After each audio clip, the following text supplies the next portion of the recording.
The dark multiverse bleeds. Not metaphorically, literally. Reality tears like wet parchment when John Constantine's trembling hands complete the final sigil, his cigarette ash falling into blood-drawn circles that shouldn't summon what they're about to summon. He needed a controlled demon, something to counter Trigon's cult spreading through Gotham's underbelly like cancer. What he gets instead is a doorway to a universe where darkness wears a crimson coat and grins with too many teeth. The air in the abandoned Gotham Cathedral splits open, not a boom tube's geometric precision or a portal's swirling elegance.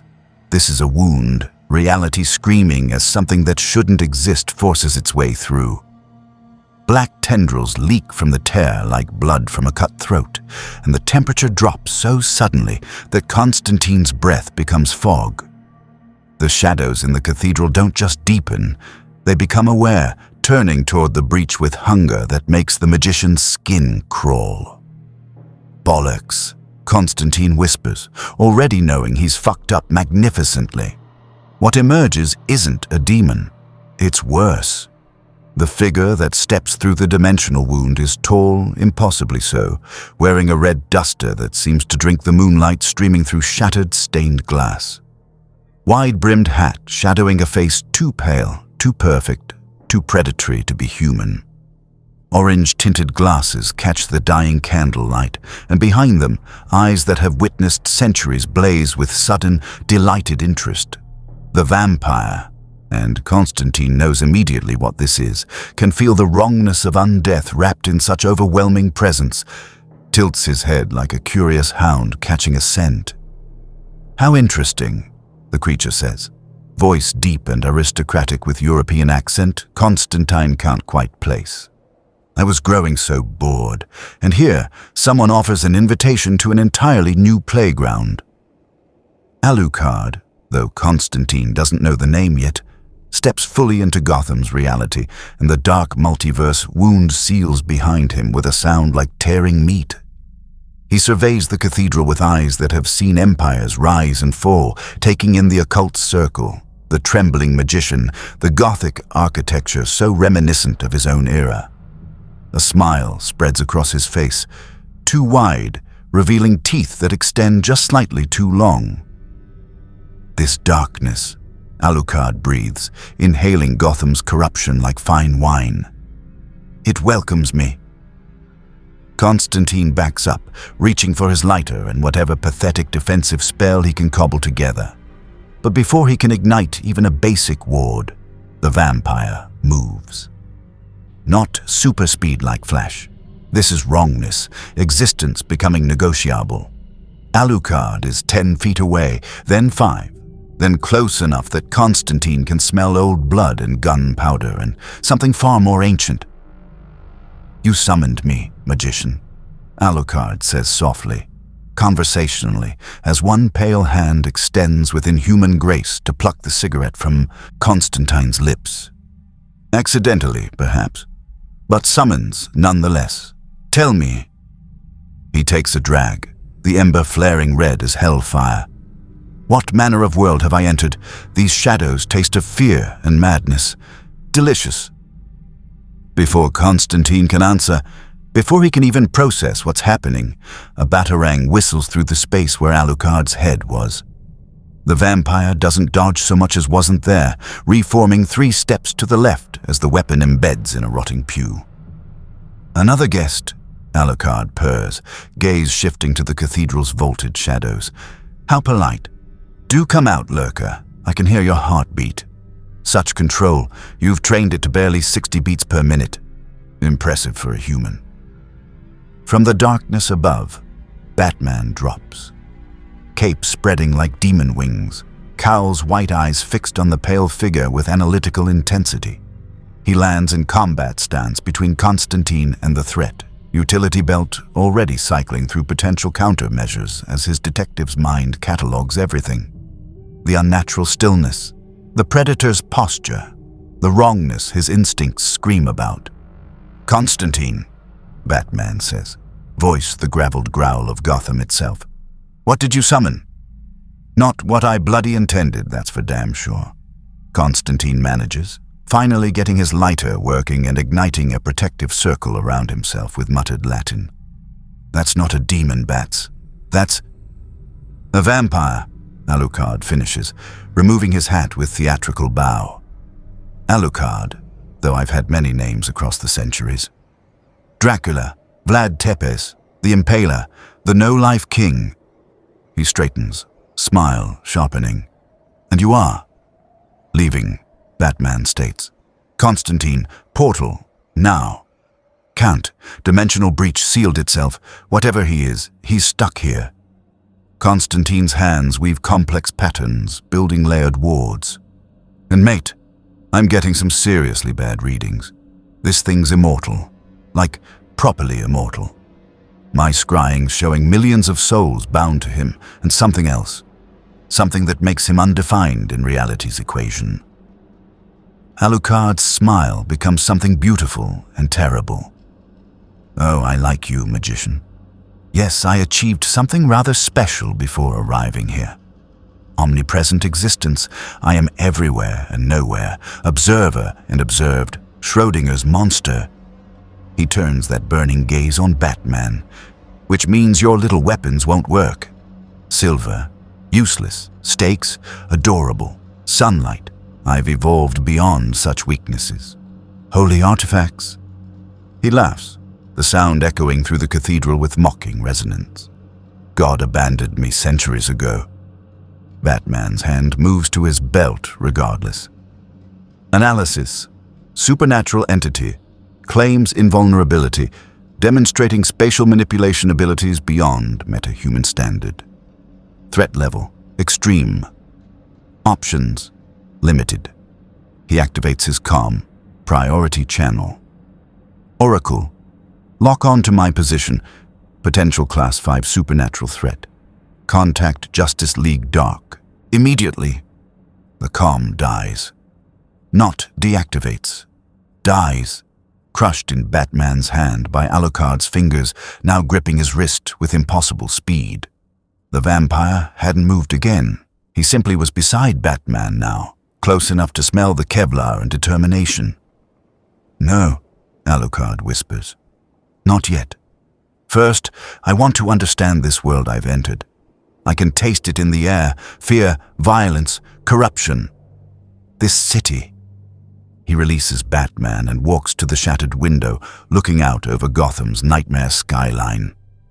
This city is perfect, like coming home. Below, in Crime Alley's darkness, a scream cuts short.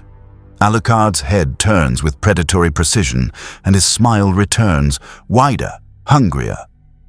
And already I can hear prey. Tell me, Dark Knight, does this city have rules about monsters? Because I'm famished. He becomes shadows before Batman can respond, form dissolving into black tendrils that pour through the window like liquid darkness. Constantine exhales shakily, protective circle still glowing. Well, shit. We've just imported the apex predator into a city that's already a hunting ground. Batman's jaw tightens. Oracle, forget previous order. Protocol Supernatural 7, contact Constantine's list. Zatanna, Etrigan, Dr. Fate, and someone find me everything on vampires. He moves to the window, watching darkness flow through Gotham's streets below. We've got a monster loose in a city of monsters. Question is, Constantine mutters, lighting a fresh cigarette with hands that won't stop shaking, is he their nightmare, or are we his? In Crime Alley, 3 blocks away, a gang of intergang thugs dragging a terrified woman into an alley stop moving.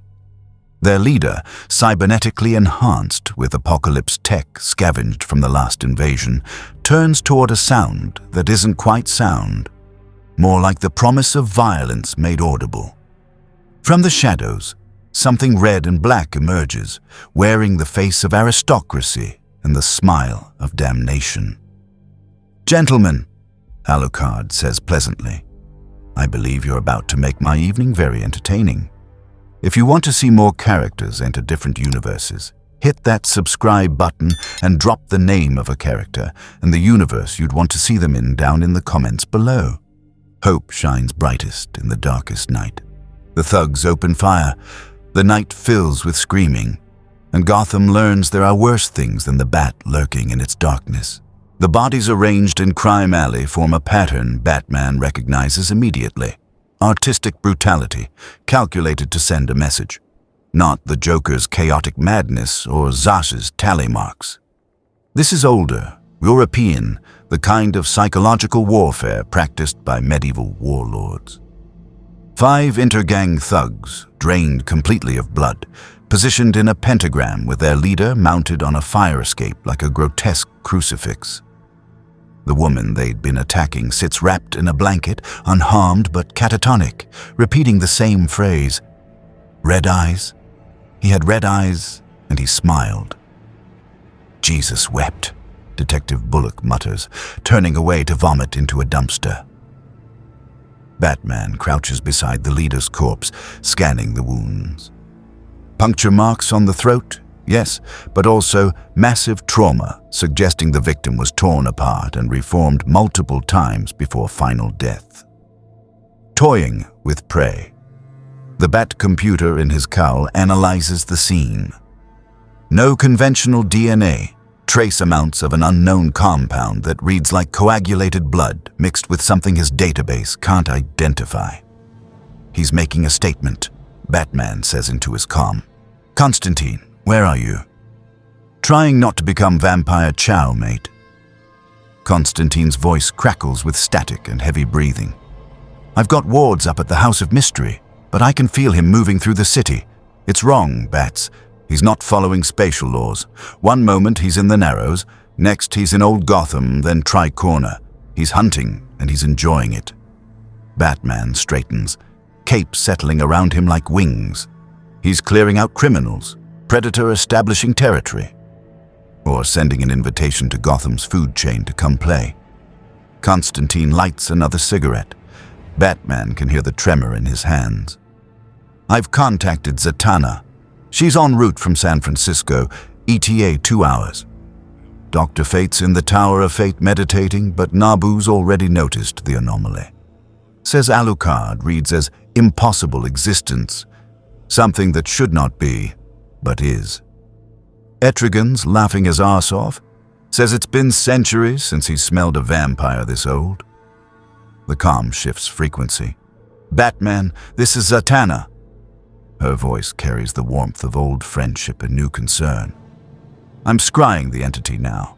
John's right, he's dimensionally unstable. No, not unstable, undefined.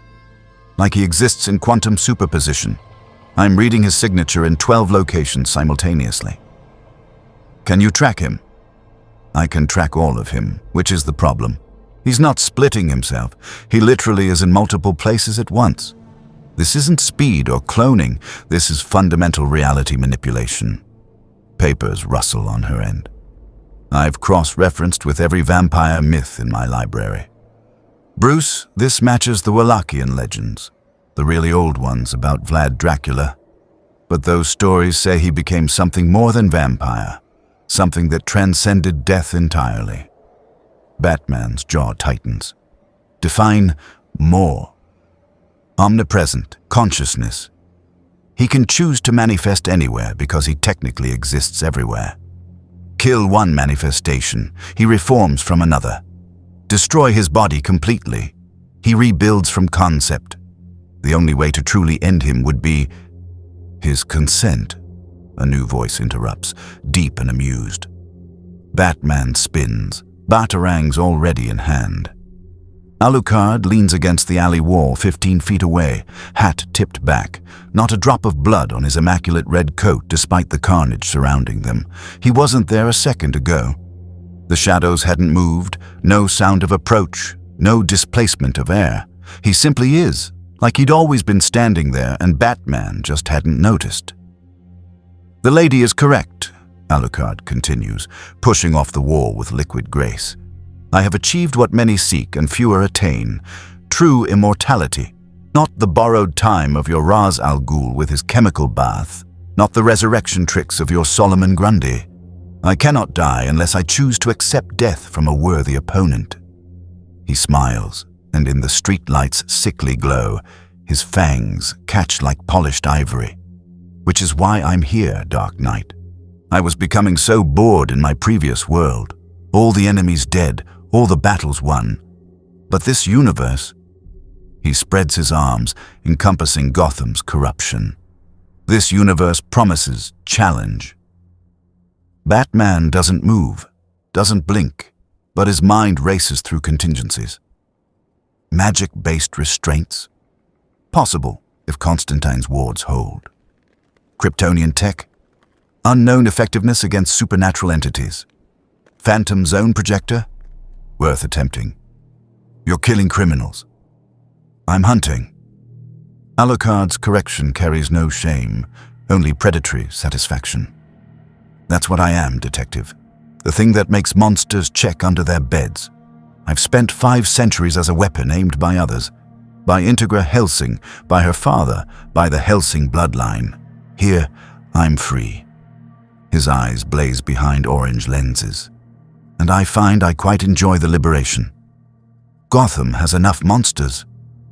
Does it?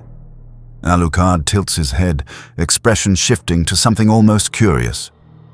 I've been observing your city for 3 hours, Batman. Do you know what I've seen? Corruption so deep it infects every institution. Police on mob payrolls. Politicians bought by madmen in clown makeup. Creatures of darkness walking streets while ordinary people cower. And you... He steps closer, and Batman's every instinct screams predator.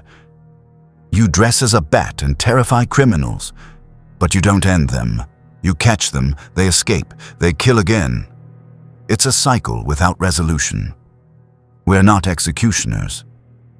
No, you're ineffective. Alucard's smile fades, replaced by something harder. I killed 5 predators tonight, 5 men who would have raped that woman, sold her to traffickers, and moved on to the next victim. Now they're gone. Permanently. How many has your Joker killed? Hundreds? Thousands? Yet he still lives because you maintain a moral line that gets innocents killed. Batman's fist clenches. I'm not having this debate with you. Because you know I'm right. Alucard turns away, hands clasped behind his back like a professor lecturing. I've seen righteous warriors before, Batman. Crusaders who thought their cause justified any atrocity. I've been that warrior, impaling thousands to protect my homeland. I know where that path leads. He glances back, and for a moment, something ancient and tired shows through the predator's mask. But I also know that sometimes monsters serve a purpose. The question is whether you're wise enough to recognize that. Batman, Zatanna's voice cuts through the comm, urgent. I'm detecting massive magical disturbance. Someone's trying to summon him. Old magic, blood ritual. Location, oh God, the Gotham cemetery. It's... The air tears. Not the subtle wrongness of Alucard's movements, but violent spatial disruption. A boom tube irises open above the alley, but wrong. Corrupted, leaking black energy instead of Apokoliptian's standard signature. From it drops a figure in purple robes, symbols of the cult of Trigon burning on fabric woven from screaming souls. No life king, the cultist's voice reverberates with borrowed demon power. My master Trigon has sensed your arrival. He offers alliance. Join his conquest of this realm and feed on billions of... Alucard's hand punches through the cultist's chest before the sentence finishes. Not punching at. Punching through. Arm extended in casual brutality as fingers emerge from the cultist's back, holding still beating heart. The vampire examines the organ with clinical interest while the cultist gurgles, eyes wide with shock. I don't serve, Alucard states calmly. Not anymore. Tell your master. Oh wait, you're dying. How inconvenient. He crushes the heart, and the cultist crumples. Pity. I was curious about this Trigon. He sounds powerful. Batman moves while Alucard's distracted, magnetic batarang deploying mid-flight. It wraps around the vampire's wrist, locking with Wayne-Tech precision for exactly 2 seconds. Then Alucard's arm dissolves into shadows, reforming free of the restraint. He examines where the weapon was with mild interest. Clever. Using magnetic fields to disrupt molecular cohesion would work wonderfully on metahumans with physical forms. He meets Batman's eyes. I am not metahuman, detective. I am post-human, beyond your categories. Zatanna now, Batman commands. Reality bends. Zatanna materializes in pentagram formation, hands weaving sigils of Solomon, words of power tumbling from her lips backward, the way true magic works. Dinib mihnis nyak fothgil. Chains of pure white energy erupt from the ground, wrapping around Alucard with the weight of divine law. The vampire stops moving. For 3 heartbeats, the chains hold, burning with power borrowed from the Lords of Order. Zatanna's brow beads with sweat as she pours more energy into the binding. Bruce, get... Alucard laughs. Not a chuckle or mocking snort, but genuine, delighted laughter that echoes through the alley. The chains tighten, cutting into shadow flesh, and he laughs harder. Oh, this is wonderful. Actual magic, not the parlor tricks from my world. I can feel it, order itself, trying to contain chaos. His eyes blaze crimson. But I am neither order nor chaos, magician. I am nothing given form. The chains shatter, not broken, erased, ceasing to exist as Alucard's omnipresent nature rejects the concept of binding. Zatanna staggers, feedback from destroyed spell hitting her like physical blow. Batman catches her before she falls. Impressive attempt, Alucard concedes, straightening his coat. In my world, perhaps 3 people could have crafted such a binding. You have talent, sorceress. He replaces his hat, tipping it politely. But you're trying to cage something that exists in every possibility simultaneously. Where would you even put me? I'm already everywhere you could trap me. From above, another voice, older, deeper, resonating with cosmic authority. Then perhaps a cage is insufficient. Perhaps judgment is required. Alucard looks up, and for the first time, his smile widens with genuine interest. Descending through Gotham's perpetual clouds, wrapped in golden light that seems obscene against the city's darkness, comes Dr. Fate. The Lord of Order inhabits his helmet prison, ancient Nabu's consciousness merged with his mortal host. Where he passes, reality straightens, chaos forced into mathematical precision. Now this, Alucard breathes, looks like a proper challenge. Dr. Fate descends with the inevitability of mathematics made manifest, golden ankhs rotating around him in patterns that hurt to perceive. Where his feet touch crime alley's filth-stained concrete, the ground purifies. Blood evaporating, corruption burning away, reality itself forced into order's rigid structure. The Lord of Nabu speaks, and his voice carries the weight of civilizations that predated human history. Entity designated Alucard. You are anomaly, impossibility. Your existence violates the fundamental laws that separate life from death, being from non-being. The helmet's eyes-lits blaze with golden light. By the authority vested in me by the Lords of Order, I pronounce judgment. You will be contained within the Tower of Fate until the source itself determines your disposition. Alucard's response is to light a cigarette he's produced from nowhere, taking a long drag while studying fate with the appreciation of a connoisseur examining fine art. Authority. I remember authority. Sultans, kings, popes, all claimed divine right to command me. All died screaming. He exhales, smoke that forms shapes in the air. Screaming faces, impaled bodies, kingdoms burning. But you're different, aren't you? Actually divine, not merely pretending. Tell me, Lord of Order, what happens when impossibility meets inevitability? You are removed. Fate's hands weave patterns, and the universe listens. Golden chains erupt not from the ground, but from between moments, existing in the spaces between seconds. They wrap around Alucard from 4 dimensions simultaneously, binding not his body, but his concept, locking the idea of Alucard into stasis. For 5 seconds, it works. The vampire freezes, caught in temporal amber, cigarette smoke hanging motionless. Batman and Zatanna back away, giving fate space to work. The Lord of Order begins the incantation that will transport the bound entity to his tower, where time has no meaning and escape is. Alucard's laughter cuts through frozen time like a knife through silk. Oh, magnificent!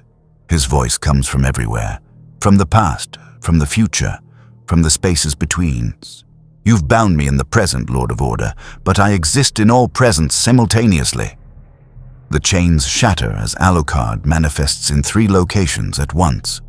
Still bound in the center, but also standing behind fate, and perched on the fire escape above, and leaning against Batman's shoulder. All of him speaking in perfect unison. Schrodinger's gift was teaching me that observation determines reality.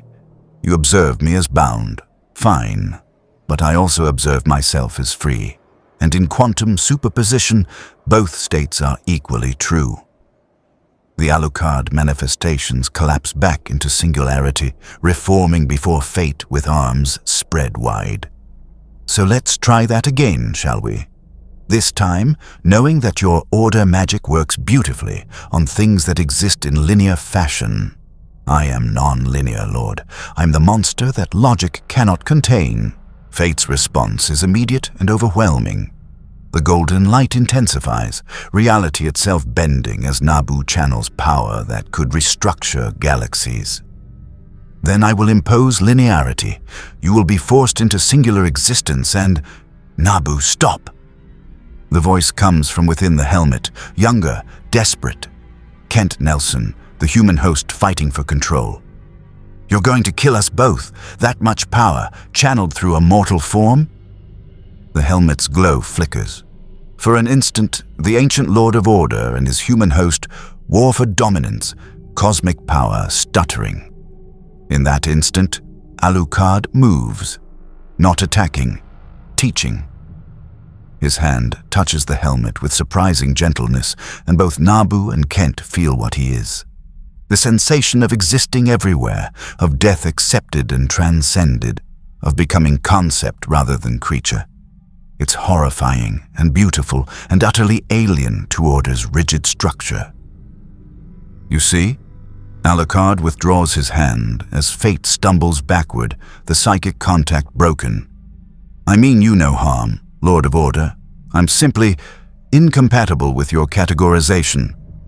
He turns to Batman and Zatanna, who have been coordinating silently, preparing contingencies. Same with you, Detective. Your magnetic batarangs, your kryptonite derivatives, your phantom zone projector. I can see you cycling through options in your utility belt. None will work. I'm not Kryptonian or metahuman or demon. I'm something your universe has no framework for. Every system has weaknesses, Batman growls. Constantine, I need… Right here, mate. Constantine materializes from a cloud of smoke and sulfur, trenchcoat billowing. Behind him, reality ripples as Etrigan the demon steps through, yellow eyes gleaming with predatory interest. The demon speaks in his characteristic rhyme. A vampire claims no death can find him, but hell's own chains still bind and blind him. Though he walks in quantum state, demons know a darker fate. Etrigan lunges, hellfire coating his claws. He's fast, demon fast, powered by energies from the pit itself. His strike could decapitate Superman if he caught the Kryptonian unaware. Alucard doesn't dodge. He lets the claws pass through him, intangibility rendering the attack meaningless. Then, while Etrigan is extended, vulnerable, Alucard's hand shoots out and grabs the demon by the throat. Interesting, Alucard muses, lifting Etrigan off the ground with one hand. Hellfire washes over him, burning hot enough to melt titanium, and he doesn't even flinch. You're bound to a human host too, aren't you? Jason Blood. I can taste him in your essence. Forced merger, demonic possession made permanent. How does it feel, demon, to be a slave? Etrigan snarls, breathing point-blank hellfire. The flames engulf Alucard's face, burning hot enough that the concrete behind him liquefies. When the fire clears, the vampire's skin is pristine, not even singed. He smiles. My turn. Alucard's free hand plunges into Etrigan's chest. Not physically, dimensionally, reaching through the demon's form to grasp something deeper. Etrigan's eyes widen as Alucard pulls, extracting not flesh but essence, the fundamental demonic energy that gives Etrigan form. Fascinating.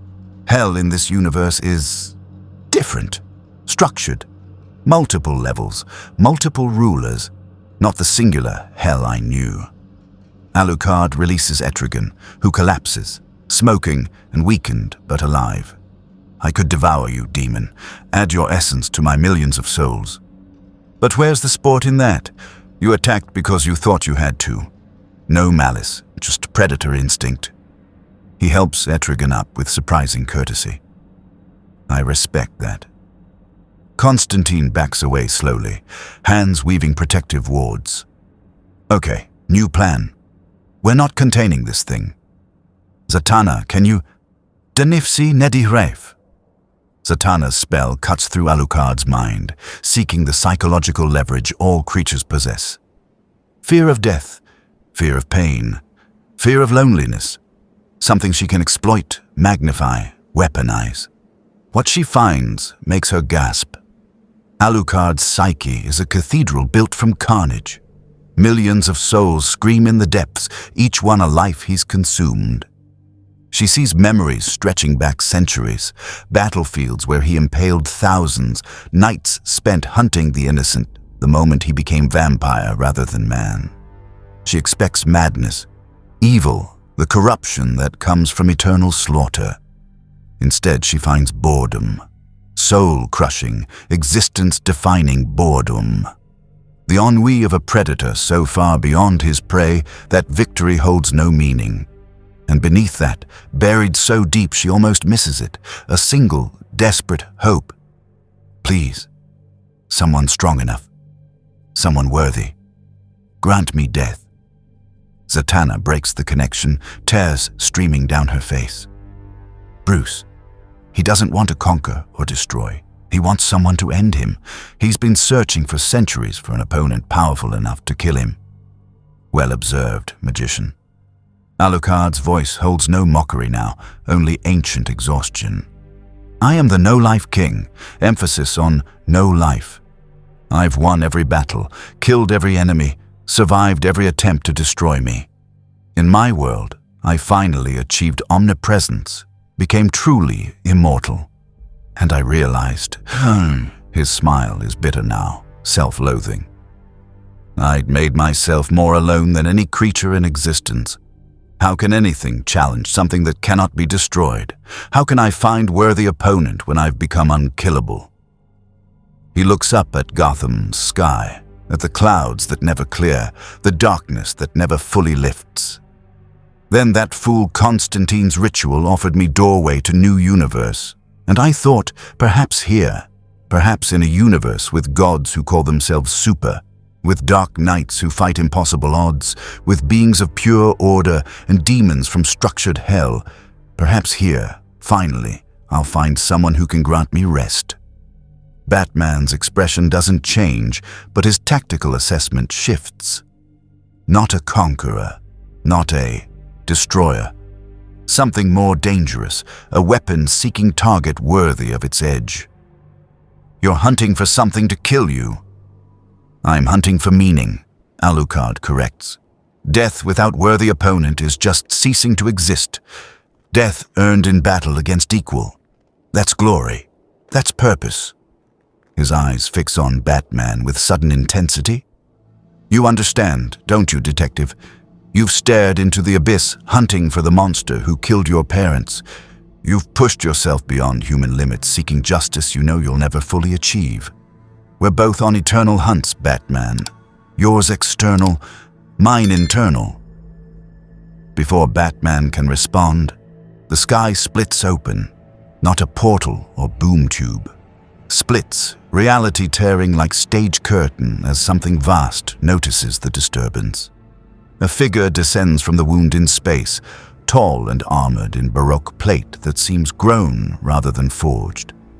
Parademons swarm around him like flies around a corpse, and where his feet touch ground, it blackens and dies. Steppenwolf, Darkseid's uncle and general, has arrived in Gotham. I sense dimensional anomaly, the new god rumbles, voice like grinding stone. Apokoliptian's sensors detected reality breach, and what do I find? Some manner of undead claiming impossible existence. His electro-axe hums with power that could split planets. Darkseid will want to study you, creature, or perhaps I'll simply take your head as trophy. Either serves. Parademons surge forward, dozens of them, shrieking and hungering. They've torn through Justice League members, matched Superman in aerial combat, overwhelmed Green Lanterns through sheer numbers. Against Alucard, they last 6 seconds. The vampire explodes into shadows. Not transforming, but becoming shadow itself, a living darkness that engulfs the parademon swarm. Screams echo through Crime Alley as the darkness feeds, draining the new god technology-enhanced creatures faster than they can regenerate. When the shadows coalesce back into Alucard's form, he's licking blood from his fingers, and his eyes blaze brighter. Apocalypse, new gods, Darkseid. Each word carries weight of new information absorbed from consumed parademons. Oh, this is exactly what I was hoping for. He looks at Steppenwolf with something approaching joy. Tell me, General, is your lord as powerful as these creatures' memories suggest? Can he actually kill me? Because if so, his grin widens impossibly. I very much want to meet him. Steppenwolf charges, electro-axe swinging with force sufficient to shatter continents. Alucard catches the blade between his palms, stopping the new god's charge dead. For a moment, the two forces strain against each other, Apocalypse technology versus omnipresent vampire. Then Alucard twists and the electro-axe shatters. Too slow, he says pleasantly, and drives his hand through Steppenwolf's armor into the new god's chest. But you'll deliver my message, won't you? Tell Darkseid that something new has entered his equation. Tell him... He leans close, whispering into Steppenwolf's ear, that I'm waiting. He releases the general and steps back. Steppenwolf, warrior who has conquered 1,000 worlds, stumbles backward, boom tube forming behind him instinctively. Before he retreats, before the portal swallows him, he stares at Alucard with something the vampire recognizes. Fear. The boom tube closes. The alley falls silent. Alucard turns to Batman, Zatanna, Constantine, Dr. Fate, and a Trigon. DC's mystical defenders, assembled and utterly inadequate. So, heroes, now that we understand each other, shall we discuss terms? I'm going to stay in this Gotham. I'm going to hunt in these shadows, and when I encounter your villains, I will kill them. He spreads his hands. You cannot stop me. You cannot contain me. But perhaps, and here his smile becomes almost human, perhaps we can coexist. I remove your worst criminals permanently. You provide me with information on this universe's most powerful beings. Everyone wins. Batman's voice cuts like razor. I don't make deals with monsters. Then you'll watch me operate anyway, Alucard says with a shrug. The difference is whether you have any input in the process. He becomes shadow and vanishes, leaving only his final words hanging in the air. I'll be around, Dark Knight. And when the real threats come, the ones even you can't handle, you'll find you're grateful for the monster in your corner.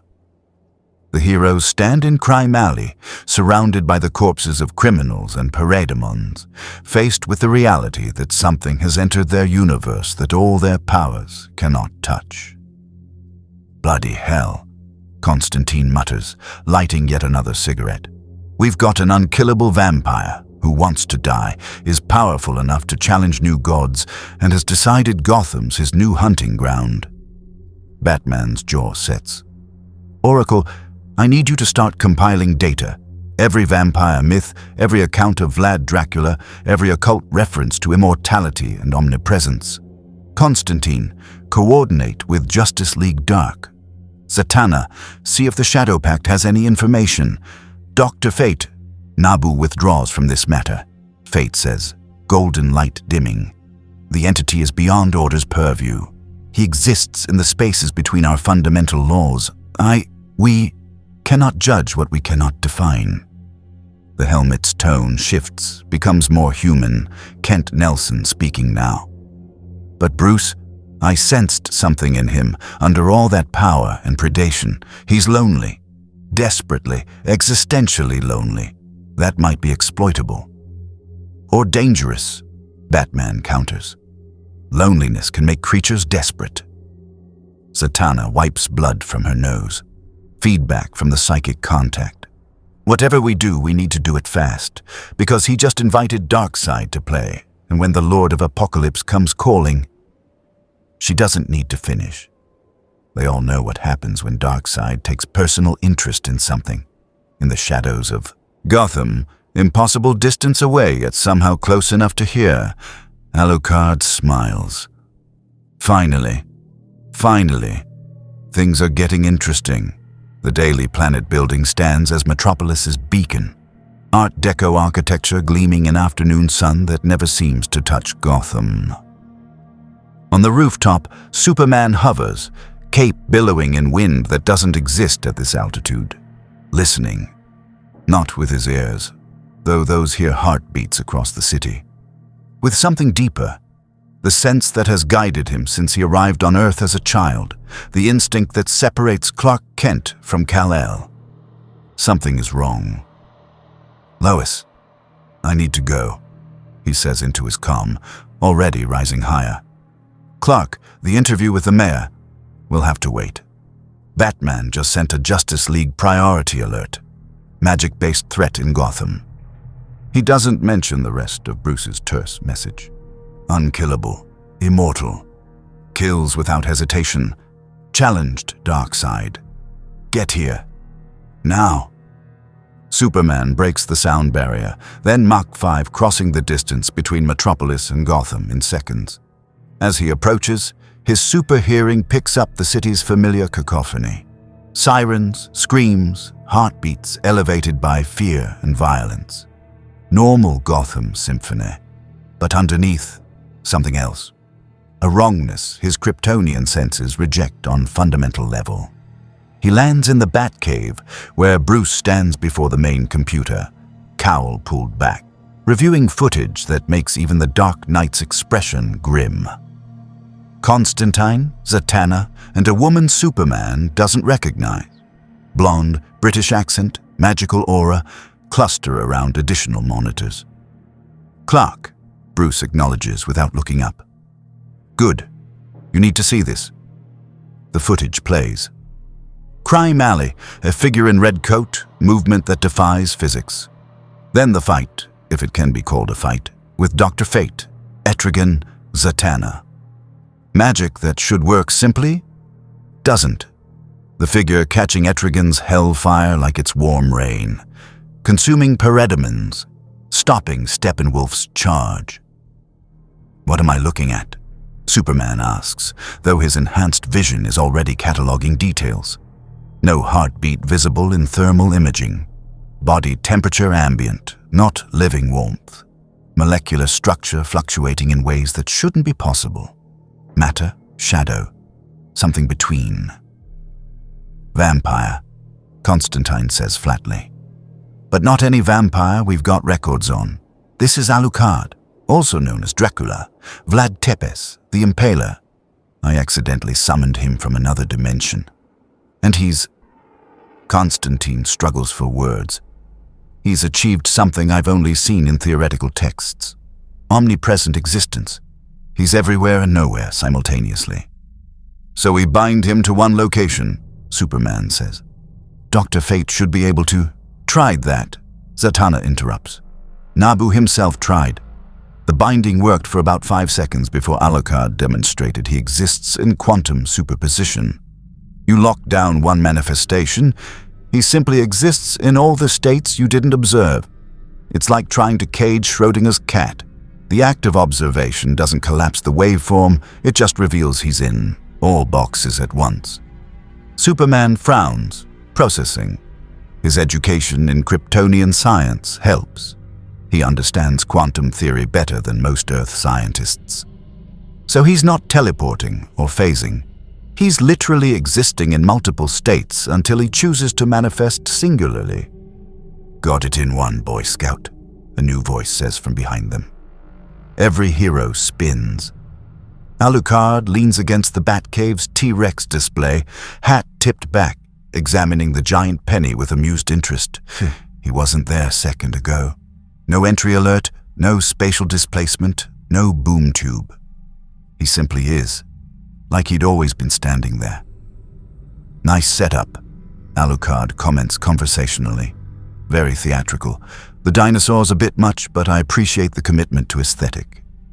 He notices Superman's stare, the Kryptonian's X-ray vision actively scanning him, and smiles. Go ahead, Superman. Look all you want. What do you see? Superman's X-ray vision reveals nothing. Not darkness or blockage. Nothing. Where Alucard stands, Superman's enhanced senses report an absence, a void shaped like a man. No skeleton, no organs, no cellular structure. Just concept given form. How did you get in here? Batman's voice is dangerously calm. The Batcave's defenses should have triggered. Magical wards from Zatanna, dimensional locks from Constantine, pressure sensors, thermal detection, quantum state monitors he'd installed after Mr. and Mrs. Plog's last visit. I've always been here, Alucard replies simply. And I've never been here. Both are true. I chose to be observed here now because I wanted to meet your Superman. Those orange-tinted glasses fix on Clark with predatory interest. The news footage doesn't do you justice. You actually are what you claim. Alien from dead world, raised human, choosing to be hero. How quaint. Superman floats forward, positioning himself between Alucard and the others. Not threatening, but protective. Bruce says you're killing criminals. I'm hunting criminals, Alucard corrects. There's a distinction. I don't kill everyone I encounter, only those who prove themselves predators. The intergang thugs in Crime Alley were rapists and murderers. The mob enforcers in the Narrows were trafficking children. I'm selective. He cocks his head.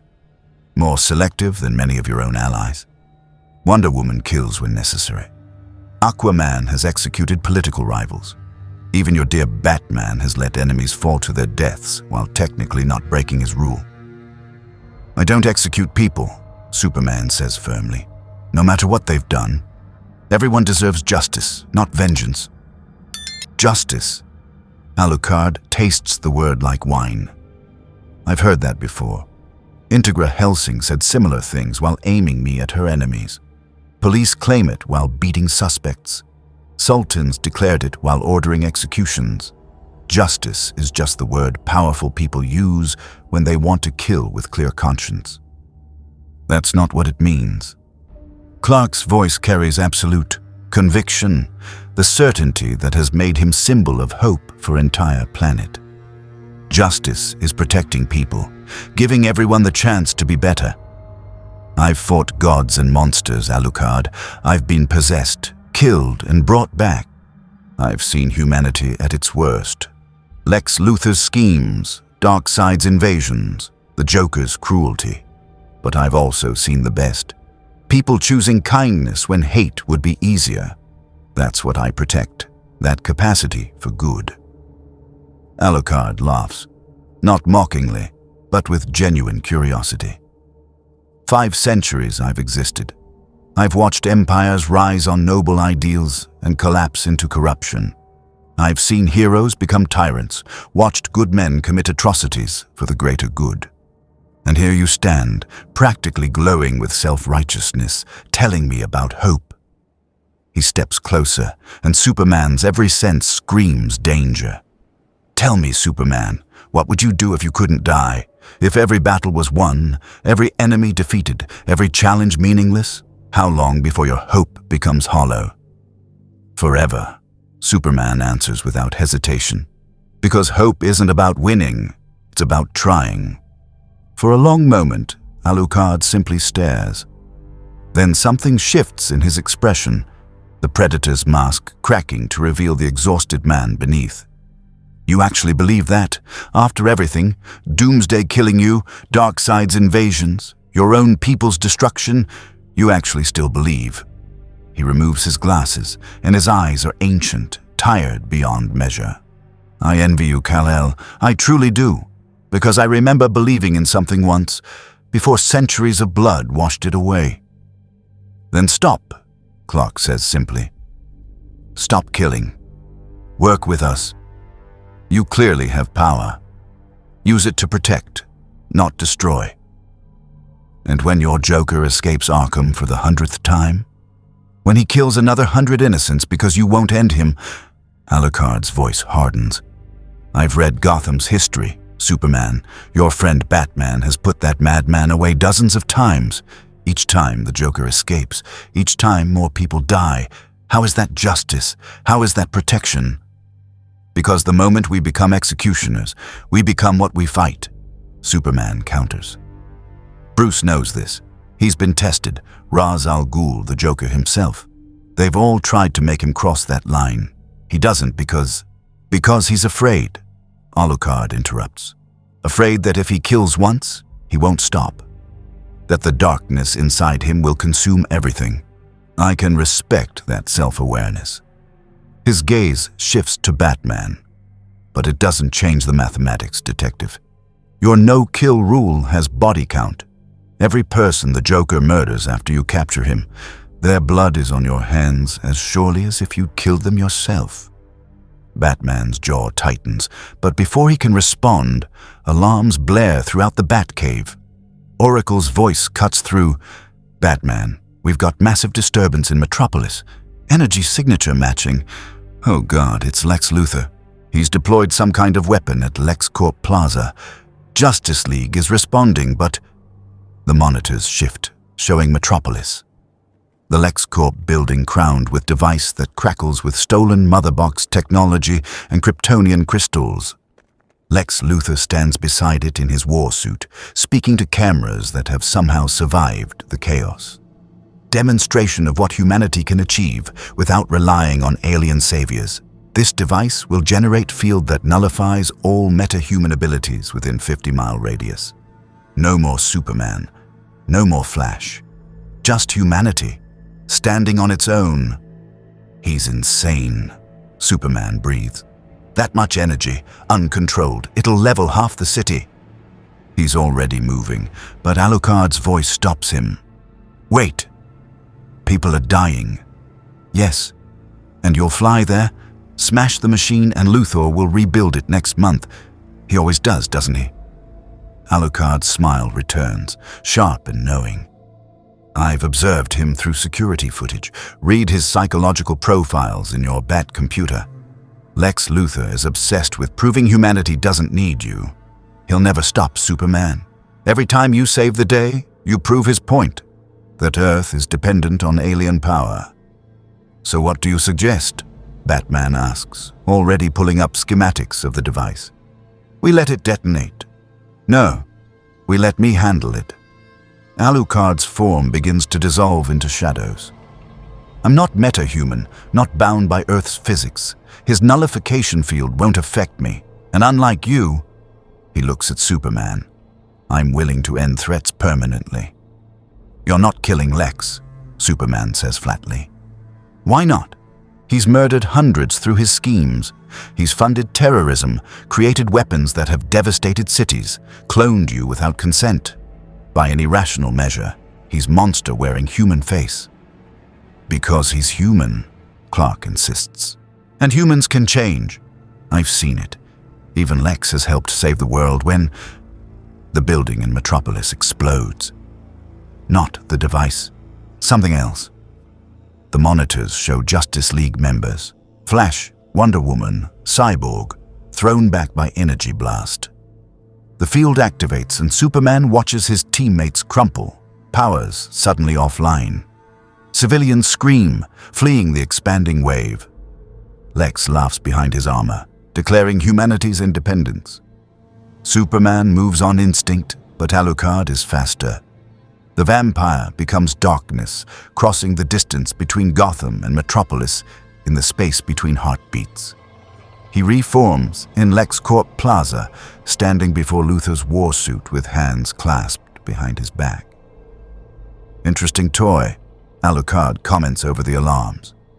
Stolen new god technology interfaced with Kryptonian power crystals to generate dampening field.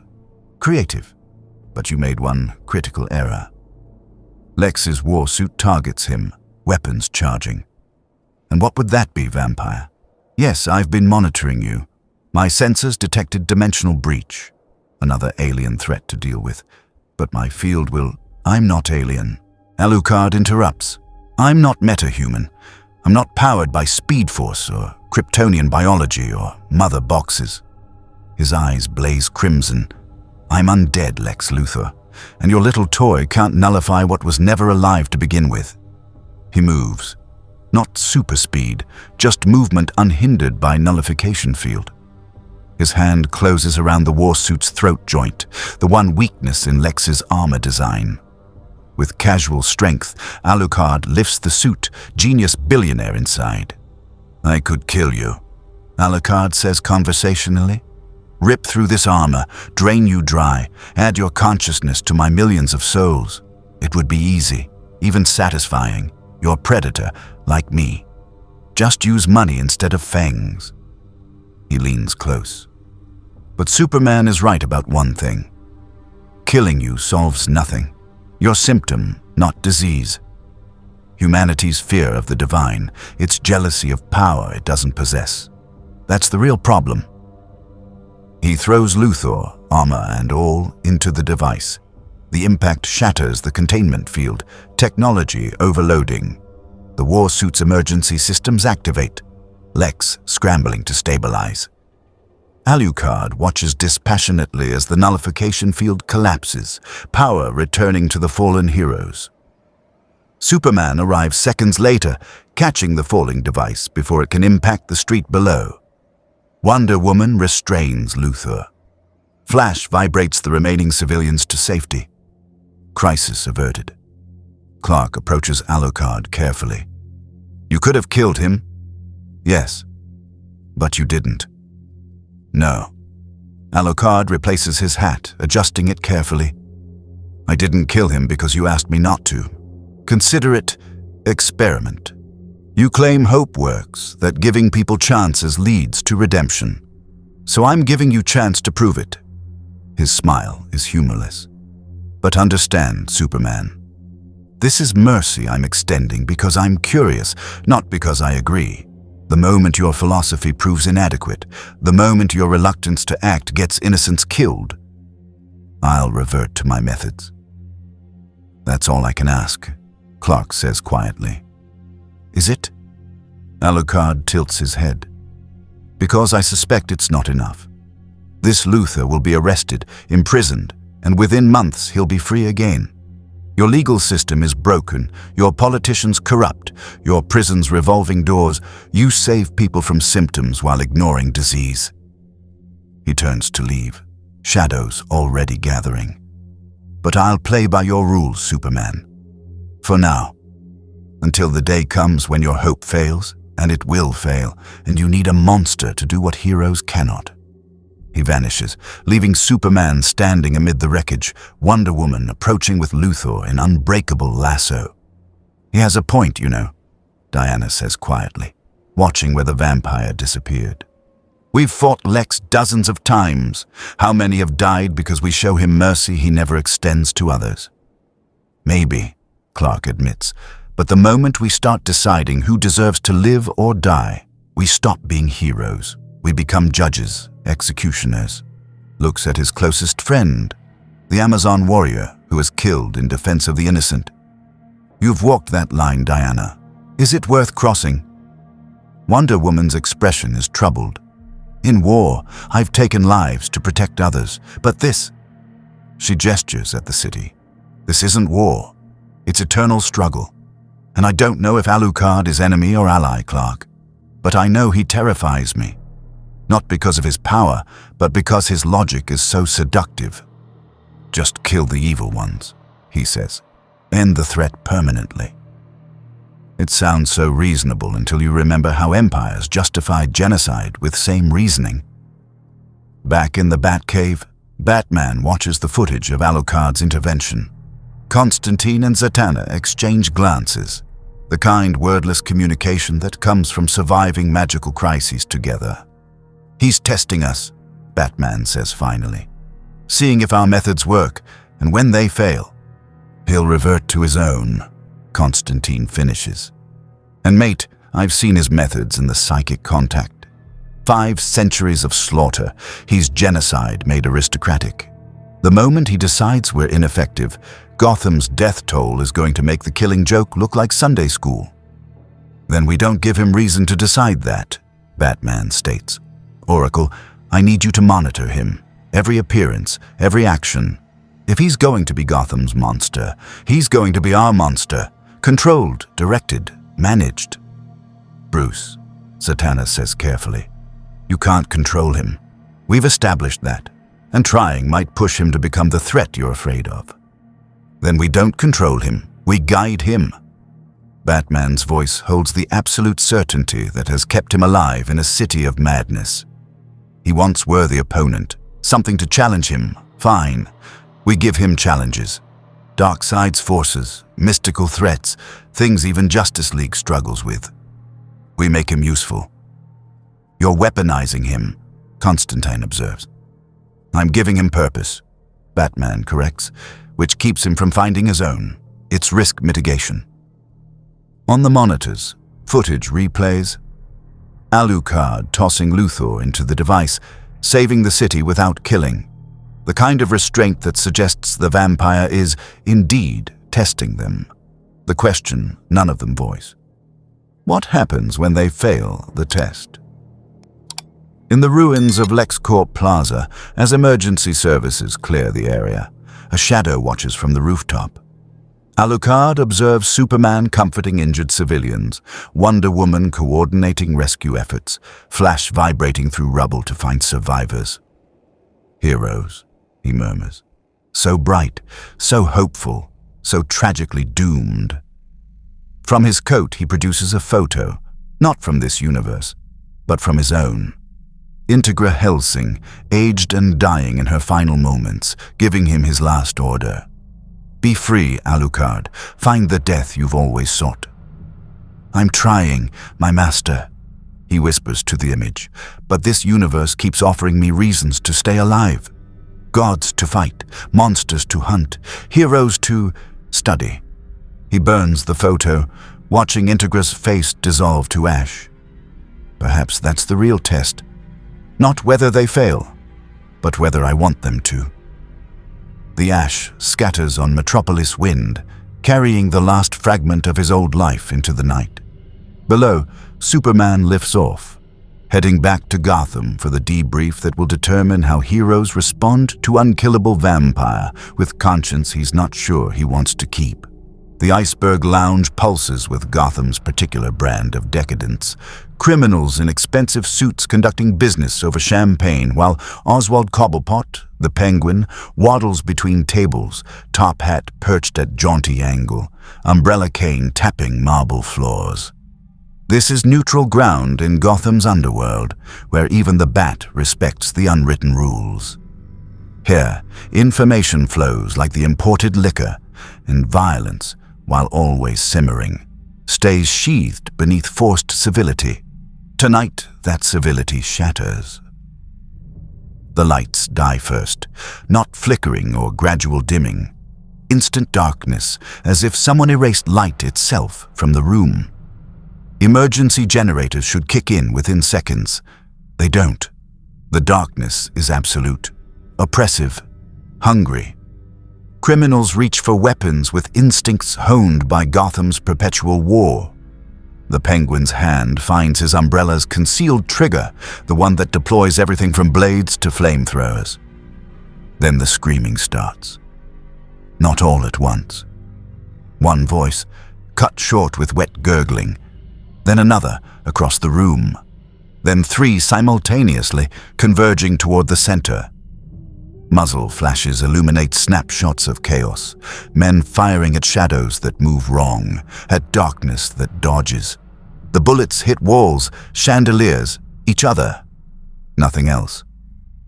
When the lights return, 37 seconds later, though it feels like hours, 12 men are dead. Not shot, not stabbed. Drained, bodies pale as corpses left in snow, twin puncture wounds on necks or wrists or femoral arteries.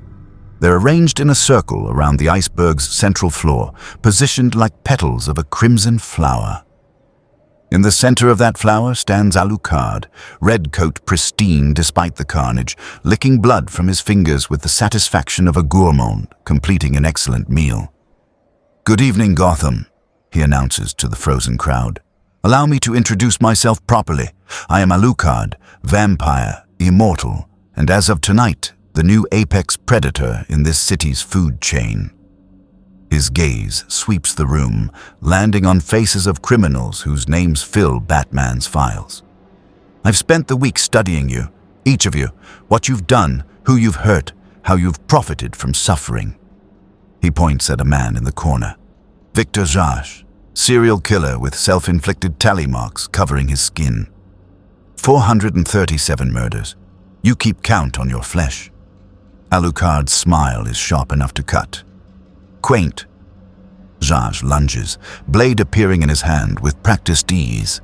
He's fast, enhanced by madness and obsession, has killed trained combatants before they could react. Against Alucard, he moves like he's wading through molasses. The vampire catches his wrist mid-strike, examines the knife with academic interest. "Interesting choice. Carbon steel, filed to molecular edge. Would cut through Kevlar beautifully." He releases Zsasz's wrist and, in the same motion, drives the killer's own blade through his heart. "Unfortunately for you, I've killed thousands with blades far superior. You're amateur, Zsasz. Devoted amateur, I'll grant, but amateur nonetheless." Zsasz collapses, tally marks failing to predict his own death. The room erupts, criminals scrambling for exits, weapons appearing, desperate violence of cornered animals. Alucard doesn't pursue. He stands in his circle of corpses, waiting. The Penguin fires his umbrella. The concealed flamethrower bathes Alucard in fire hot enough to melt steel, turning the vampire into living pyre. When the fuel exhausts, Oswald backs away, certain he's incinerated the threat.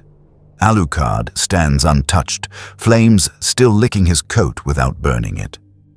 "Walk, walk," he mimics mockingly. "Is that the best Gotham's gentleman of crime can manage? Parlor tricks and stolen military hardware?" He advances on the Penguin, who scrambles backward. "I've survived holy fire blessed by Pope's cobblepot. Your toy barely qualifies as warm breeze." "Wait!"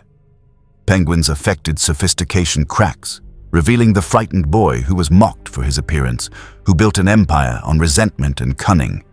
"I can pay you. Name your price. Money, weapons, information. I know where Batman hides his—" "I don't want money."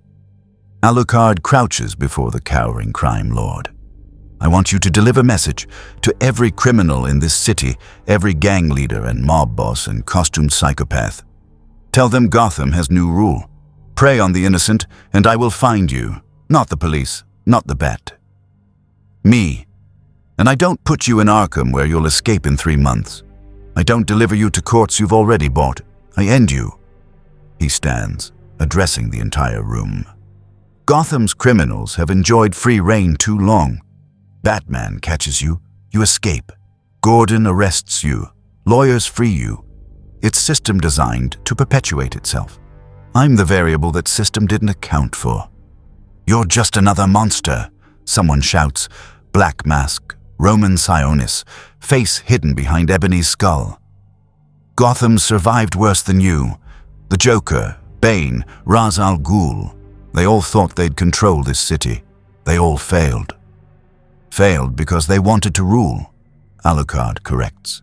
I don't want your throne, Sionis. I want to hunt. There's a difference. He becomes Shadow, reforming beside Black Mask before the crime lord can react. You, for instance, crime boss specializing in torture and trafficking. You've killed dozens personally, sold hundreds into slavery. By any measure, you're Predator. Black Mask draws pistol, custom .45 explosive rounds. He fires point blank into Alucard's face. The vampire's head snaps back, skull fragmenting from the impact. For 1 second, criminals dare to hope. Then Alucard's head reforms, flesh and bone reconstructing like video played in reverse. He plucks the remaining bullet from his regenerating brain, examines it. Armor-piercing, explosive tip, custom load. Would kill Superman if you caught him depowered. He flicks the bullet, back at Black Mask. It punches through the crime lord's skull, killing him instantly. Would kill me too, if I could die conventionally. The vampire surveys the remaining criminal. 24 of Gotham's most dangerous, frozen in terror. Leave. Spread the word. Gotham has new predator, and he's hungry. They flee. All of them abandoning dignity and territory and the pretense of power. Even the Penguin, normally defiant in the face of Batman himself, waddles for the exit as fast as his malformed legs carry him. Alucard watches them go, then turns to the shadows where he knows Batman has been observing. You can come out, detective. I know you're there. Have been since the lights died. Batman drops from the ceiling rafters, landing amid the corpses. His expression behind the cowl is unreadable, but his body language radiates controlled fury. You just murdered 13 people. 12, Alucard corrects. Zsasz makes 13, and he was self-defense. The others? He gestures at the drained bodies. Murderers, rapists, human traffickers. I consumed their memories when I drank their blood. Every crime, every victim. These men weren't criminals because of poverty or desperation. They enjoyed inflicting suffering. His voice hardens. Don't ask me to mourn them. I'm not asking. I'm telling you to stop. Batman's hand moves to his utility belt. Last warning. Or what? Alucard's amusement is genuine. You'll fight me. We've established you can't kill me, can't contain me, can't even predict my movements. What exactly is your threat, Batman? I'll make you wish you could die. The words hang in air between them, quiet, absolute, carrying weight of man who has broken gods and outthought cosmic entities. Alucard's smile fades, replaced by something like respect. There's the darkness Constantine mentioned. The monster you keep chained because you know if you release it, you'll never get it back in the cage.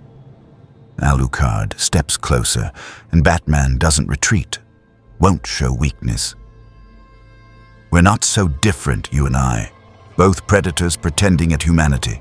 Both killers restraining ourselves because we fear what we'd become without rules. His eyes bore into Batman's white lenses. But I've lived 5 centuries, detective. I've already become the monster. I have no pretenses left to maintain. So yes, make me wish I could die. Give me the suffering I've craved for 200 years. Prove you're the equal I've been searching for. Batman's response is immediate and overwhelming. Explosive batarangs detonate in Alucard's chest, launching the vampire backward through the iceberg's decorative ice sculpture. Before Alucard can regenerate, Batman's on him, not fighting like hero, fighting like the thing Gotham made him. Strikes targeting nerve clusters, pressure points, not to incapacitate, but to hurt. each blow calculated for maximum pain. Alucard laughs through broken jaw, ribs regenerating even as Batman shatters them again. Yes, this is what I wanted. Not the Boy Scout Superman's restraint, not Wonder Woman's warrior honor, pure, unrestrained violence. Batman drives his knee into Alucard's solar plexus, follows with elbow strike that pulps the vampire's throat. His voice is the growl of Gotham's darkness made manifest. You want suffering? You want to understand why I don't kill? He produces a vial from his belt, concentrated fear toxin, enough to drive a normal human completely insane. He injects it directly into Alucard's chest. Because this city breaks you, every criminal I've fought, every monster, Gotham makes them worse. And you... He injects a second dose. You're going to learn that immortality in this city isn't blessing, it's curse. The fear toxin hits Alucard's system. For creature with millions of consumed souls, psyche spanning centuries, the toxin doesn't show him one fear. It shows him all of them. Every victim he's killed, reliving their deaths. Every battle stretching into eternity. The endless, infinite boredom of existence without end, magnified to unbearable intensity. He sees himself in 1,000 years, million, still walking, still killing, still desperately alone while everyone he could have connected with turns to dust. The vampire's screams echo through the iceberg lounge, raw and primal. Batman watches dispassionately, already preparing the next phase. From his belt, he produces something that makes Constantine's blood run cold when the magician arrives, minutes later, drawn by the mystical disturbance. Bloody hell, Bats, is that? Consecrated silver from the Vatican, melted down and reforged into injection delivery system. Blessed by every major religious authority I could contact. Batman loads the syringe into specialized launcher. He claims holy artifacts don't affect him anymore. Let's test that claim. He fires. The silver penetrates Alucard's chest, and the vampire's scream intensifies. The metal burns him, not destroying, but hurting, genuine pain for the first time in decades. His flesh tries to regenerate around it and can't. Holy blessing preventing the impossible healing. You asked for this, Batman reminds him coldly. You wanted to know what it means to suffer in my city. Congratulations, you're learning.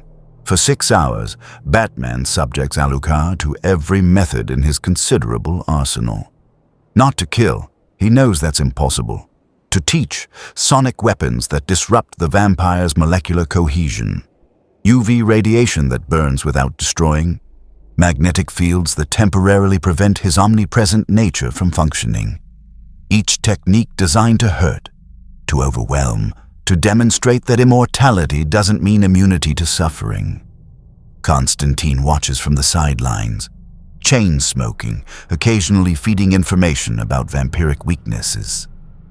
Zatanna arrives halfway through, takes one look at the scene, and decides her talents are better used reinforcing the iceberg's wards, to prevent escape. Not Alucard's escape, but to keep the violence contained from civilian witnesses. When Batman finally stops, when he's exhausted every tool and technique, Alucard lies in the center of the room, body broken and regenerating in stuttering cycles. The fear toxin has worn off, leaving behind the hollow exhaustion that comes after experiencing absolute terror. The consecrated silver still burns in his chest, preventing full healing. Batman crouches beside him, voice still that terrible growl. I could do this every night, hunt you the way you hunt criminals, make your immortality the prison you can't escape. Is that what you want? Alucard's laughter bubbles up weakly, blood frothing at his lips. You magnificent bastard. 500 years, and no one, not Van Helsing, not the Hellsing family, not even Alexander Anderson with his holy bayonets, no one has hurt me like this. He forces himself upright, body still trembling from pain that shouldn't exist. I asked for worthy opponent, detective, and you've proven yourself worthy. The smile returns, brittle but genuine. So now what? We fight every night until one of us breaks? You trying to drive me from your city through relentless punishment? No. Batman stands, offering hand to help Alucard up. The gesture shocks everyone present, especially when Alucard takes it. Now we establish rules. You can stay in Gotham, you can hunt, but... His grip tightens, crushing bones in Alucard's hand that immediately regenerate. You hunt what I allow. The criminals beyond redemption, the ones my methods can't handle, the ones even I would kill if I let myself cross that line. Alucard's eyes narrow. You're offering me, what? Partnership? Permission to be your executioner? I'm offering you purpose, Batman corrects. You said you're bored, looking for worthy challenges. Gotham has those. Threats even Justice League struggles with. Mystical entities, dimensional horrors, things that need permanent solutions. You handle those. You leave the petty criminals to me. And if I refuse? If I continue hunting as I plead? Then we do this again, every night, forever. Batman's certainty is absolute. You can't die, Alucard. But you can suffer, and I promise you, immortality in Gotham with me as your eternal opponent will be hell you can't escape. Silence stretches between them, vampire and detective locked in contest of wills that transcends physical combat. Finally, Alucard throws his head back and laughs. Genuine, delighted laughter that echoes through the destroyed lounge. By all the demons in hell, I like you, Batman. You're willing to condemn yourself to eternal conflict just to maintain your principles. That's not heroism. That's obsession, beautiful and terrible. He extends his hand for proper shake. Very well, Detective. I accept your terms. I'll be Gotham's monster, operating within your parameters. But... His grip tightens, matching Batman's crushing pressure. I reserve right to act independently when your methods prove inadequate. When the Joker escapes again, when your rogues gallery slaughters innocents while you maintain your moral high ground, then I act. Agreed? Batman doesn't hesitate. Agreed. But you inform me first. No more surprises like tonight. Where's the fun in that? Alucard releases his grip, already regenerating the damage. But yes, fine. I'll coordinate with you. Give me communicator or whatever system you use. I'll even check in regularly, like good little weapon. The sarcasm is thick, but underneath runs current of genuine satisfaction. Though I must say, this partnership has interesting implications. What will your Justice League friends think? Superman already suspects I'm corrupting influence. Wonder Woman sees me as dishonorable. This will confirm their fears. Let me worry about the League, Batman says, producing a specialized communicator from his belt. Probably prepared days ago, because of course Batman anticipated this outcome. This is encrypted, untraceable, tied directly to my systems. Use it for coordination and emergencies only. Alucard examines the device with amusement. You planned this. The beating, the demonstration, the offer. You were always going to recruit me, weren't you? This entire display was just establishing dominance before negotiation. You respect strength. I showed you strength. Now we work together. Batman's tone allows no argument. First assignment. Trigon's cult. The ones who tried recruiting you. They're planning something in the Gotham underground. Constantine has details. The magician steps forward, pulling out folder thick with research. Right, so Trigon's lot has been chanting in the sewers for weeks. Standard apocalypse stuff, summoning their demon daddy to consume the world in fire and darkness. Normally, we'd let Raven handle it, her being Trigon's daughter and all, but she's off-world dealing with different crises, which means we need someone who can go into demonic territory and come out alive. Alive being relative term in my case, Alucard notes, flipping through the folder. Trigon, interdimensional demon lord, seeks to conquer Earth, has done so in multiple timelines. Immense power, reality warping abilities, father to the teen Titan Raven. His smile widens. Now this is proper challenge. When do I start? Tonight, Batman says. Zatanna will provide mystical support. Constantine runs interference on the dimensional aspects, and I'll coordinate from here. You're the tip of the spear. You go in, disrupt the ritual, eliminate enough cultists to prevent summoning completion. Eliminate meaning kill. Eliminate meaning stop. By whatever means necessary. Batman's tone makes clear he's crossing line here, trusting Alucard to do what Batman himself won't. These cultists aren't criminals seeking profit. They're fanatics willing to end the world for their beliefs. Redemption isn't option. Music to my ears, detective. Alucard's form already dissolving into shadows. Give me 2 hours. I'll paint the sewers red with cultist blood. Deliver you Trigon's high priest for interrogation and be back before sunrise. Consider it demonstration of my commitment to our arrangement. He vanishes, leaving Batman, Constantine, and Zatanna alone in the destroyed iceberg lounge. The magician lights fresh cigarette, hands still trembling slightly. You just weaponized a vampire who can't die and loves killing, Constantine observes. I've made some spectacularly bad decisions in my life, Bats, but this might top even my greatest hits.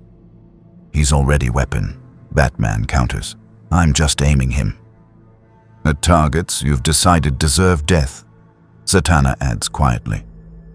Bruce, I understand the logic, but this is exactly the kind of moral compromise that keeps people alive, Batman interrupts. I've run the scenarios. Alucard stays in Gotham regardless of what we do. He's unkillable, unstoppable, and fundamentally incompatible with our justice system. So we have 2 options.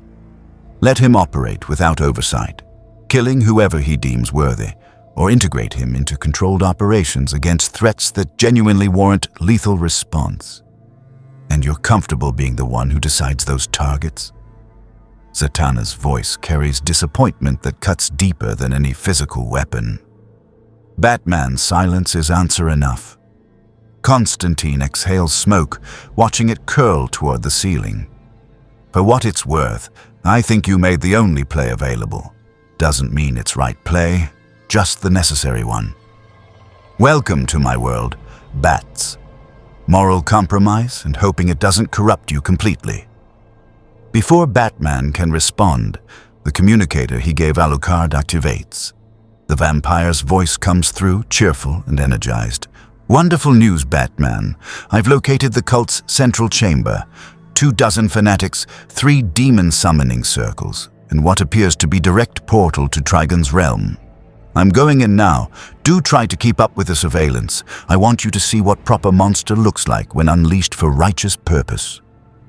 The feed from Batman's hidden micro-cameras in the sewers goes live on his wrist computer. What follows is 3 minutes of elegant carnage. Alucard doesn't just kill the cultists. He performs, treating each death as art piece.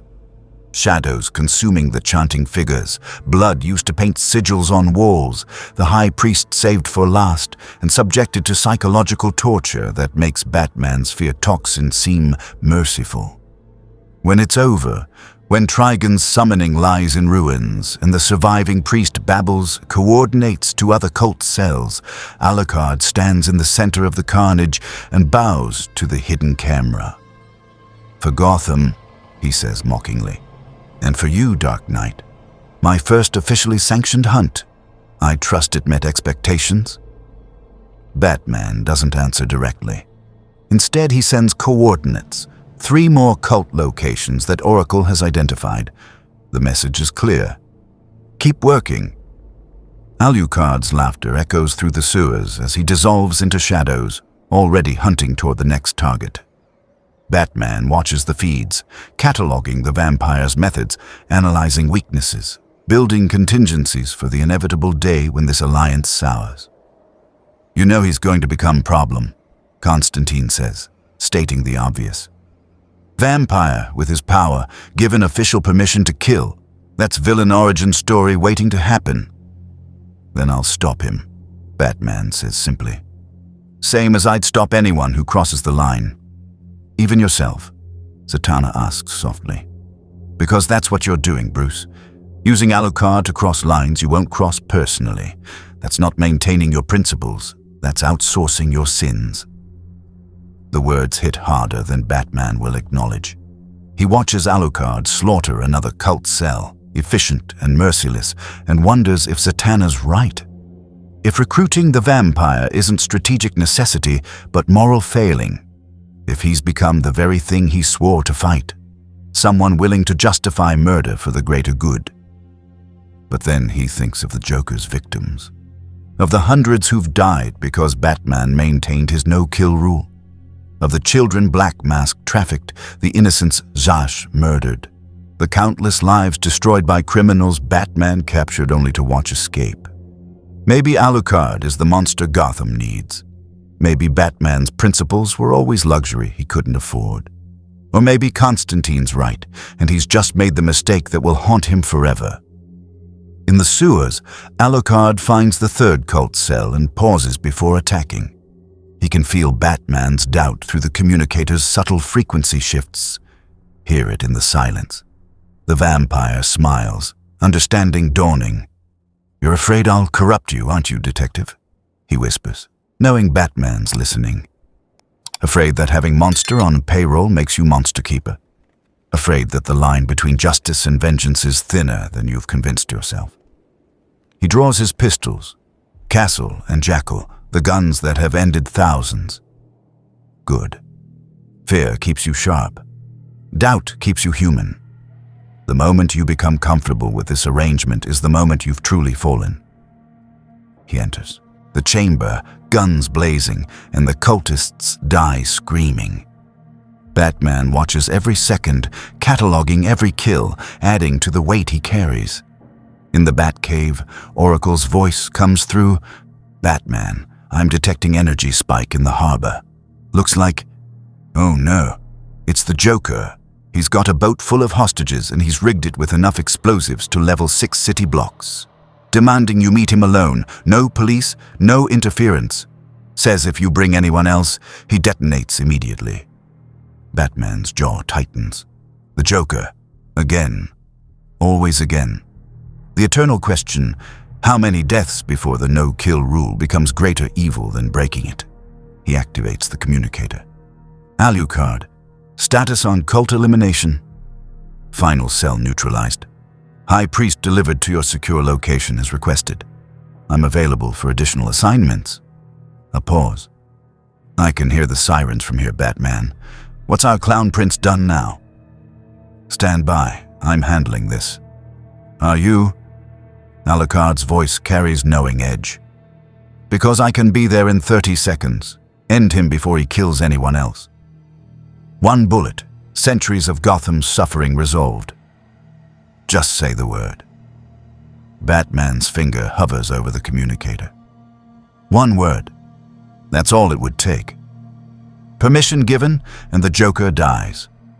How many lives saved? How many futures preserved? But once he gives that order, there's no taking it back. He becomes judge and executioner, using Alucard as his weapon. He becomes exactly what Ra's al Ghul, what every villain has tried to make him. Someone willing to kill for the greater good. "Negative," he finally says. "I'm handling this personally. You're off duty for tonight. Batman out." He cuts the connection before Alucard can respond, already moving toward the Batmobile.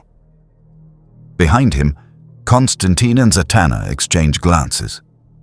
They both know what Batman's decision means, that he's not ready to fully embrace the darkness, not yet, but they also know Gotham has a way of wearing down even the strongest principles. And now it has a vampire, whispering temptation with every breath. In the shadows of Crime Alley, Alucard watches the Batmobile scream toward the harbor. He could follow, could end the Joker despite Batman's order. It would be easy, satisfying, right by any rational measure. But he doesn't. Because what he's discovering about this universe, about these heroes with their impossible principles and tragic flaws, is far more interesting than simple violence. 500 years, he murmurs to the darkness, and I finally found something worth studying. Not gods to fight or monsters to kill, but heroes trying to remain heroes in a world designed to corrupt them.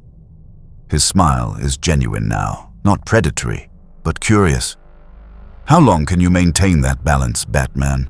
How long before you ask me to kill, and what will you become when you finally do? The Joker's laughter echoes across Gotham's harbor, mocking and eternal. Batman races toward it, knowing the cycle will repeat. Capture, Arkham, escape, more deaths. The wheel turns, and the city bleeds. And in the shadows, a vampire watches, waiting for the moment when even the Dark Knight's resolve finally breaks. 3 weeks pass in Gotham's eternal twilight. 3 weeks of Alucard operating as Batman's sanctioned monster, eliminating threats the Justice League can't or won't handle permanently. A demonic incursion at Blackgate Prison, 17 cultists drained, portals sealed. A meta-human trafficking ring operating out of the Narrows, the leaders found impaled on their own weapons, victims freed. A rogue AI from Wayne Enterprises trying to upload itself into Gotham's infrastructure. Its servers painted with blood sigils that Constantine confirms disrupted the upload permanently. Efficient, brutal, effective. And the Justice League has noticed. The Watchtower conference room carries the weight of judgment. 7 founding members sit around the table. Superman at the head, Wonder Woman to his right, Flash to his left, Green Lantern, Aquaman, Cyborg, and Martian Manhunter forming the rest. Batman stands, not sits, cape settling around him like defendant's shroud. On the main view screen, footage plays Alucard's sanctioned operations, each one ending in corpses and closed cases. Bruce, Superman begins, and the use of his real name instead of Batman signals how serious this is. We need to talk about your arrangement. It's effective, Batman states. Cult activity down 60%. Meta-human trafficking networks disrupted. Demonic incursions at lowest rate in 3 years. The numbers? The numbers are built on corpses, Diana interrupts, voice carrying Amazon authority. I've fought beside you for years, Bruce. I've respected your no-kill rule even when my warrior training said otherwise.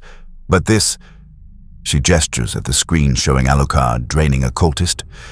This isn't you maintaining your principles. This is you hiring executioner so you can keep your hands clean. Zatanna briefed me. Hal Jordan adds, Green Lantern ring flickering with his agitation. This Alucard guy is unkillable. Unkillable as in actually immortal. And you've given him carte blanche to murder criminals in Gotham. Do you realize how that looks? Batman, the guy who wouldn't kill the Joker after he murdered Jason Todd, now employing vampire assassin? I haven't given him carte blanche, Batman corrects. Every operation is approved by me. Every target vetted. He eliminates threats beyond conventional justice system's capability to handle. And who decides that? Barry Allen, the Flash, asks, his usual optimism dimmed by concern. You? Bruce, you're one of the smartest people I know, but you're not infallible. What happens when you make a mistake? When you greenlight someone who could have been redeemed? I don't make those mistakes. Everyone makes mistakes, Superman says quietly. I've made them. Diana's made them. The difference is, our mistakes don't usually result in corpses we can't bring back. He leans forward, blue eyes filled with that impossible hope that makes him Superman. Bruce, I know Gotham is hard.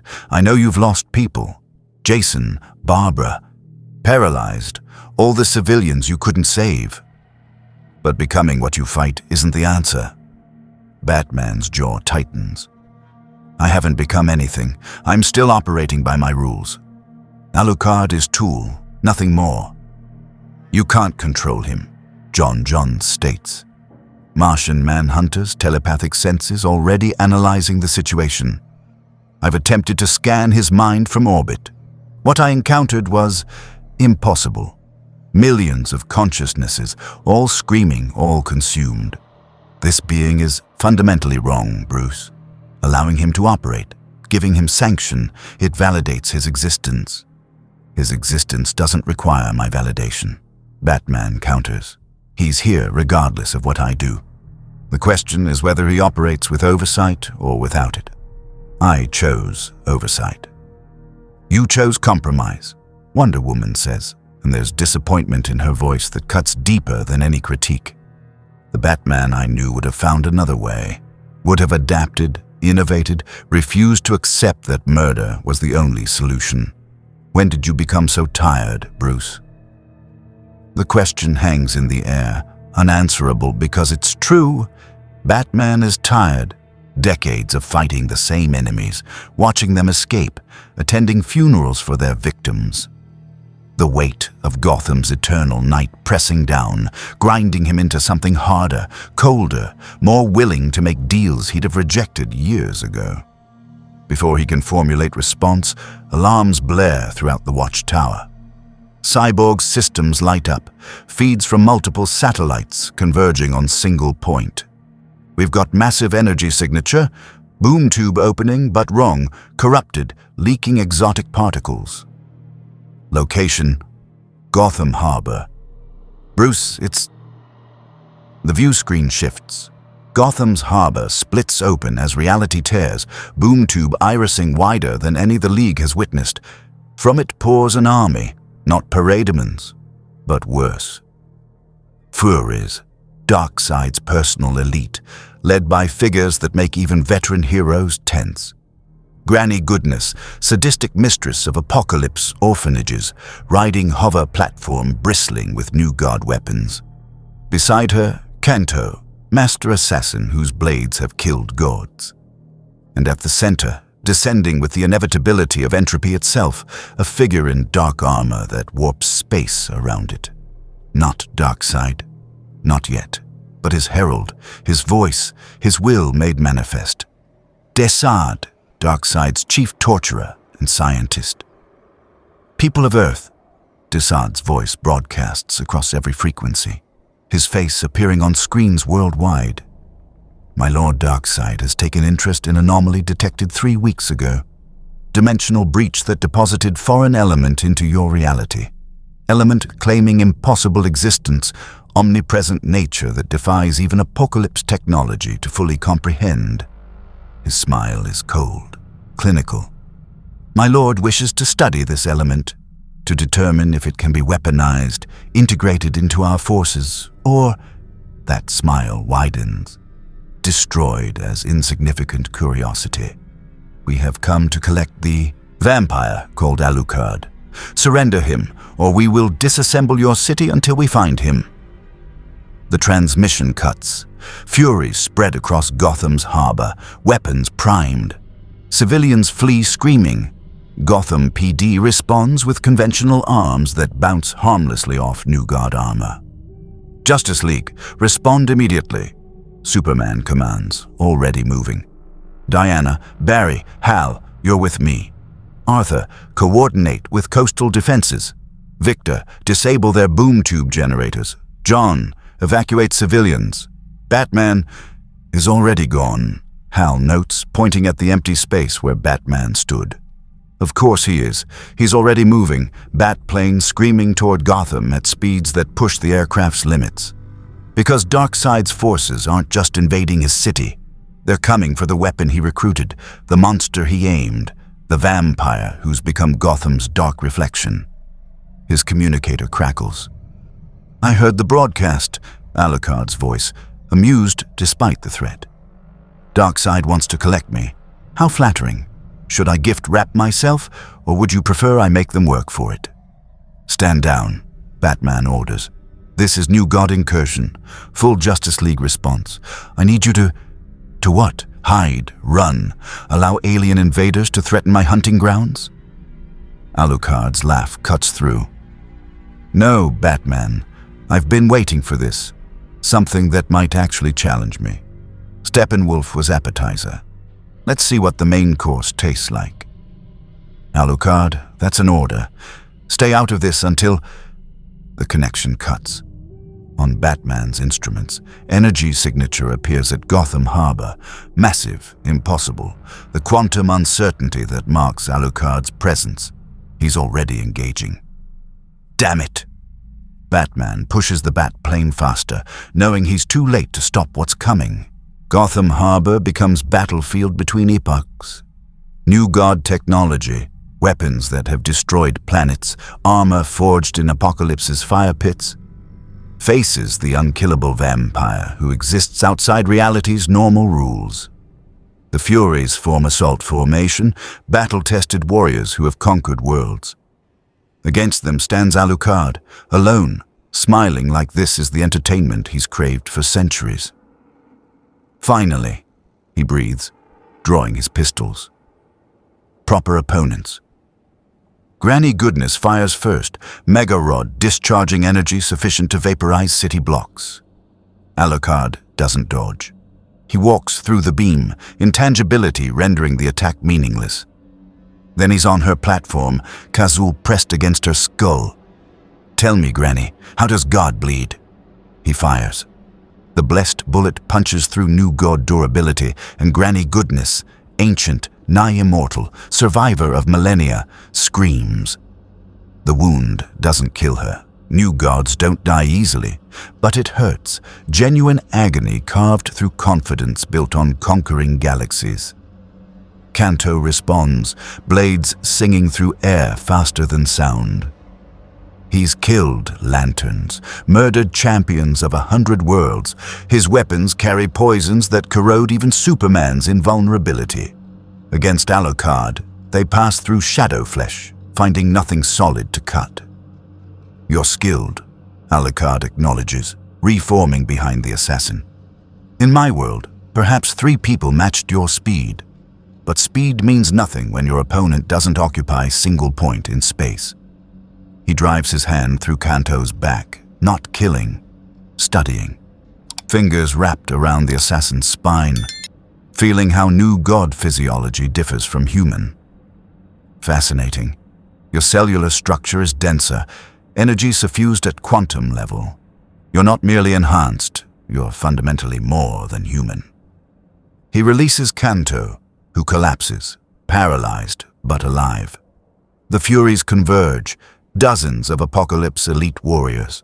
They've faced the Justice League, fought Green Lantern Corps, survived encounters with beings of cosmic power. They know how to adapt, overcome, win. Alucard becomes Legion. His form splits, not clones, but manifestations of his omnipresent nature made physical. Dozens of Alucards, each one fully capable, each one pulling from the millions of souls stored within his consciousness.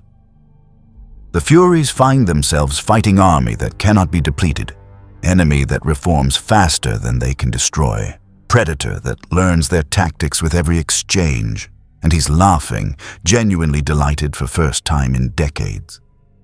Then Darkseid enters the battle. The scientist-torturer doesn't charge or posture. He simply activates device that hums with power stolen from Source Wall itself, the fundamental boundary of DC Universe, the place where even new gods fear to tread. Reality around Alucard solidifies, quantum uncertainty collapsing into single state. The vampire's manifestations collapse back into singular form, omnipresence forced into linear existence. Interesting, Darkseid observes, instruments analyzing Alucard from dozen angles. You exist in superposition state, consciousness spread across infinite potential. But superposition collapses when observed by sufficient force. This device, he taps the reality anchor, provides that force. You are now singular, vampire, vulnerable. Alucard tests the boundaries, tries to phase, to split, to dissolve. Nothing works. He's trapped in single body, his greatest advantage nullified. And Darkseid smiles, already preparing containment protocols. My lord Darkseid will be pleased. A being of your caliber, properly weaponized, could serve Apocalypse's conquest admirably. Or, sensor spike, your exotic nature could be dissected, understood, replicated. Either way, You belong to Apocalypse now. Wrong. The word comes from above. Superman descends like avenging angel, heat vision carving through reality anchor with precision that comes from decades of practice. The device shatters, and Alucard's omnipresence snaps back into place with force that ripples across harbor. Wonder Woman lands beside Superman, lasso of truth glowing, sword drawn. Flash vibrates into existence, already assessing the battlefield at thought speed. Green Lantern constructs shield around civilians, emerald light holding back collateral damage. This is Earth, Superman states, voice carrying across harbor. And we don't surrender anyone to Darkseid, not villains, not civilians, and certainly not beings we've placed under protection. Protection? Darkseid's laugh is genuinely amused. You claim to protect monster that kills without remorse. How very hypocritical, Superman. But then, hypocrisy is humanity's defining trait. He signals the Furies. Kill them, all of them. My lord wants the vampire, but the Justice League's corpses will serve as warning to all who resist Apocalypse. The battle explodes into full Justice League scale conflict. Superman trades blows with Granny Goodness, strength meeting strength in exchanges that crack pavement and shatter windows blocks away. Wonder Woman dances with Kanto's restored form, warrior's grace against assassin's precision, her sword meeting his blades in showers of sparks. Flash evacuates civilians between heartbeats, pulling hundreds to safety while dodging energy blasts. Green Lantern constructs entire defensive network, protecting Gotham from battle that would level lesser cities. And Alucard, he goes for Darkseid. The scientist deploys additional weapons, entropy beams, molecular disruptors, devices that unwrite existence itself. Each one would delete Superman from reality if it connected. Against Alucard, they're fascinating challenges. He phases through entropy, absorbs molecular disruption into his impossible biology, reforms from existence deletion because he's already achieved state beyond normal being. You can't kill me with toys, Alucard says, closing distance. I've transcended death, become concept rather than creature. Your Darkseid understands this, doesn't he? That's why he sent you, to study, not destroy.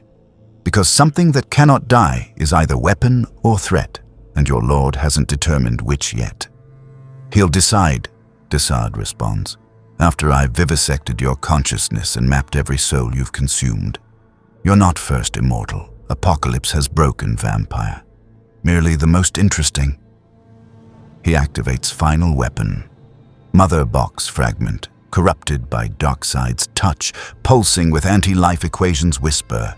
The equation that removes free will, that proves life equals death equals pointlessness. It washes over Alucard like tide of existential despair. And Alucard laughs. You think nihilism can break me? I'm nihilism scientist. I spent centuries killing, consuming, existing without purpose beyond violence. Your equation shows me life is meaningless? He steps through the anti-life field like it's morning mist. I've known that for 200 years. It's not revelation, it's Tuesday. His hand closes around the corrupted mother box. For a moment, two impossible forces meet. Anti-life equation versus undeath transcendent. The mother box screams, sentience overwhelmed by contact with being that shouldn't exist. It shatters, fragments dissolving. Darkseid stumbles backward, genuinely shocked for first time. Impossible. The equation breaks everything. Gods, mortals, machines, all surrender to its truth. How are you? I already surrendered, Alucard explains, almost gently. Centuries ago, when I became vampire, when I accepted that I'm monster, that purpose is self-defined, that existence is just endless hunt for something worth dying to. Your equation tells people life is meaningless. I agreed with that assessment before you were born. He draws closer, and even Darkseid, torturer of gods, feels fear.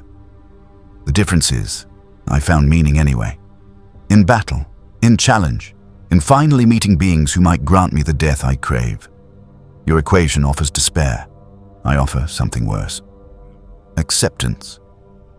Before Darkseid can respond, before he can signal retreat, Superman intervenes. The Man of Steel grabs Alucard, pulling him away from Darkseid with force that would shatter buildings. Enough, Clark commands. He's retreating. We've won. Indeed, boom tubes open across harbor. Granny Goodness, battered and bleeding, calls retreat. Kanto, spine still damaged, phases through portal. The Furies withdraw. Objective failed. But Darkseid pauses before his own tube, meeting Alucard's gaze. My lord will return, not with soldiers or scientists. He'll come personally, vampire.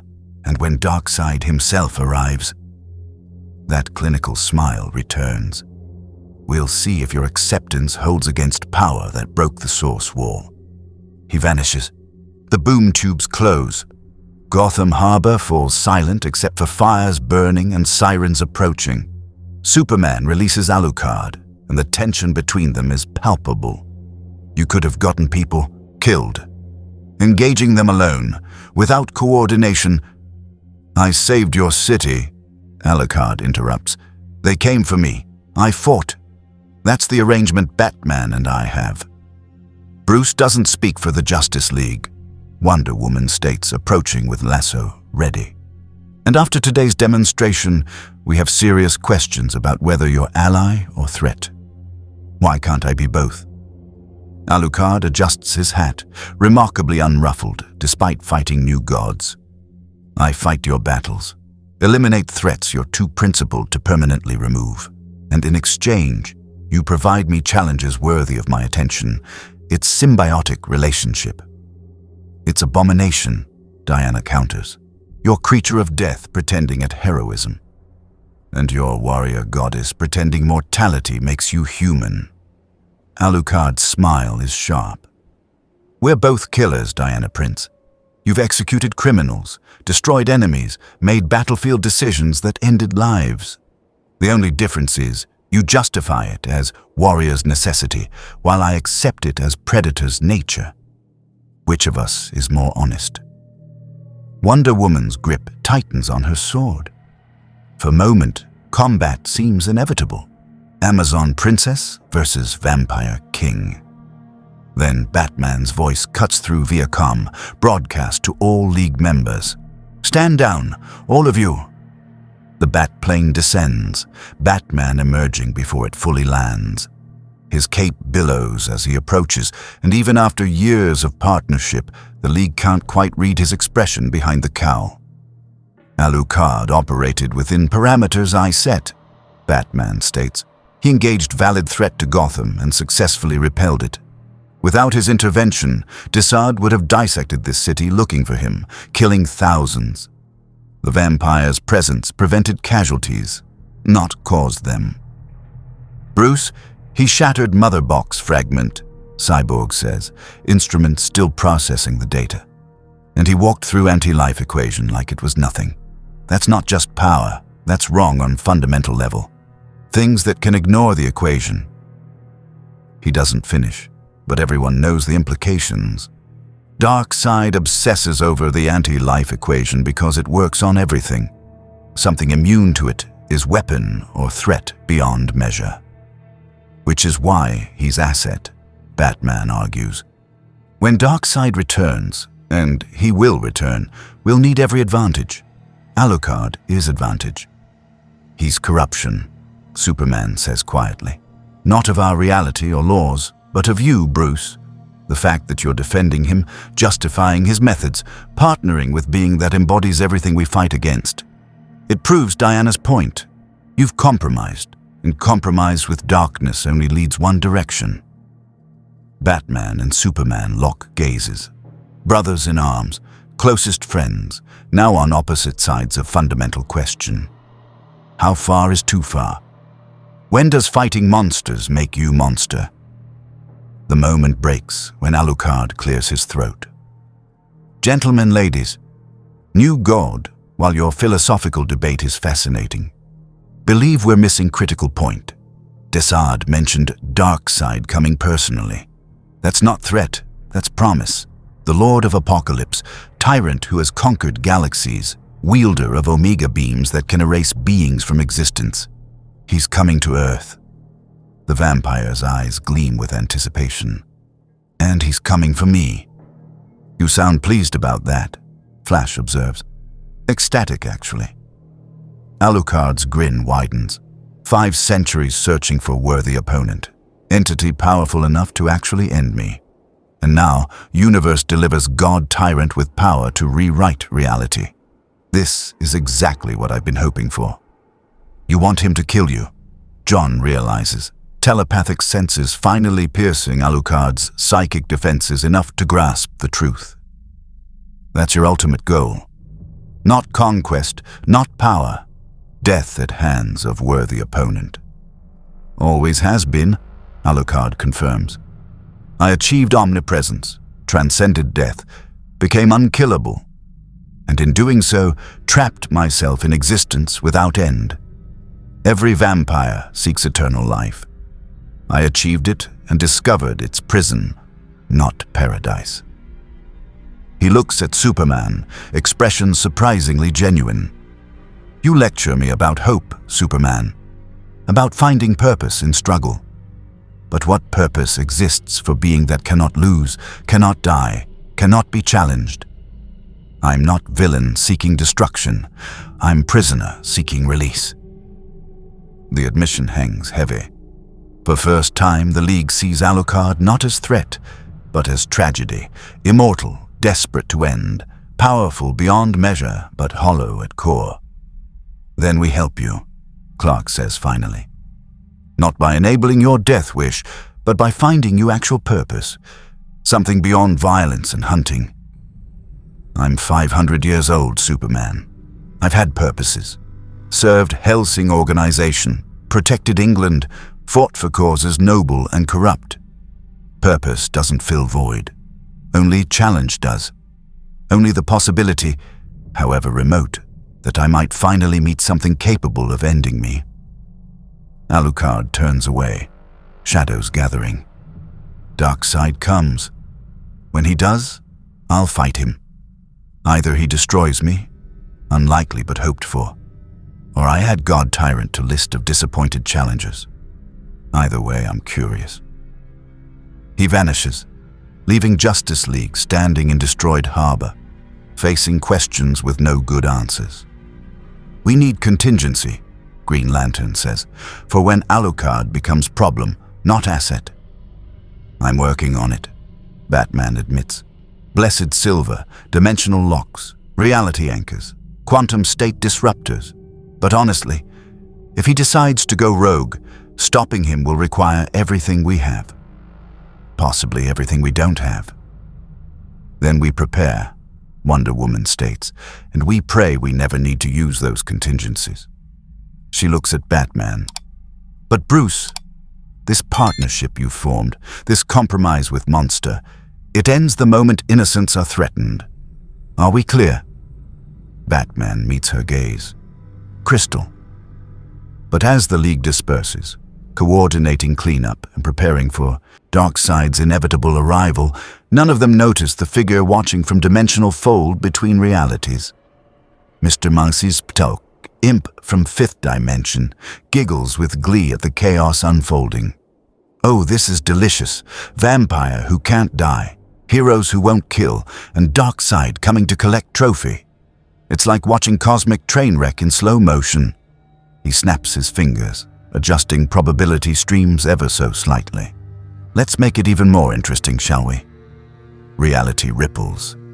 In Arkham Asylum, in maximum security cell that has never held him permanently, the Joker's eyes snap open. He grins, feeling the change in Gotham's air. New player on board, new chaos to exploit. Oh, bats, he giggles to empty cell. You've made a friend. How wonderful. I simply must meet this Alucard fellow. We'll have so much to discuss about the nature of death, the comedy of existence, and... His grin widens impossibly. The punchline you're all racing toward. In the depths of Gotham, Alucard feels the imps meddling, senses probability shifting. He smiles, recognizing the touch of chaos magic from another dimension. "Someone stirring the pot," he murmurs. "Good. Predictability is death's lesser cousin. Let's see what new surprises this universe offers." The stage is set. Darkseid approaches. The Joker awakens. And Gotham, eternal, suffering, magnificent Gotham, prepares for collision of forces that will determine whether monsters can be heroes, whether heroes can remain pure, and whether death itself can grant peace to being that exists beyond its touch. The sky above Gotham tears open. Not a boom tube, something worse. Reality itself fractures, the universe screaming as a being too vast for normal space forces' entry into Earth's dimension. Fire rains from the wound, not mundane flames, but concept of destruction made manifest. Buildings crack from the pressure, windows shattering across the city. Everyone, hero, civilian, criminal, feels it in their bones. The arrival of something that has ended civilizations. Darkseid descends through the breach like entropy given form. He stands 2 stories tall, armor the color of death forged in Apokolips's fires, eyes blazing with omega energy that has erased gods from existence. Where his feet touch Gotham's earth, the ground blackens and dies. His presence alone suffocates hope, makes courage falter, reminds every living thing that they are small before true power. "This world," Darkseid rumbles, voice resonating across dimensions, has become irritating. Behind him, the full might of Apocalypse emerges. Not scouts or advance forces, the army. Thousands of parademons darkening the sky. Granny Goodness, Darkseid, Kalibak the Cruel. Steppenwolf restored and hungry for vengeance. The female furies in complete formation.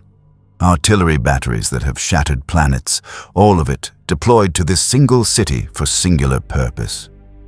"I have come," Darkseid announces, addressing Gotham directly. "For the anomaly, the vampire calling itself Alucard. Surrender it or watch your city burn."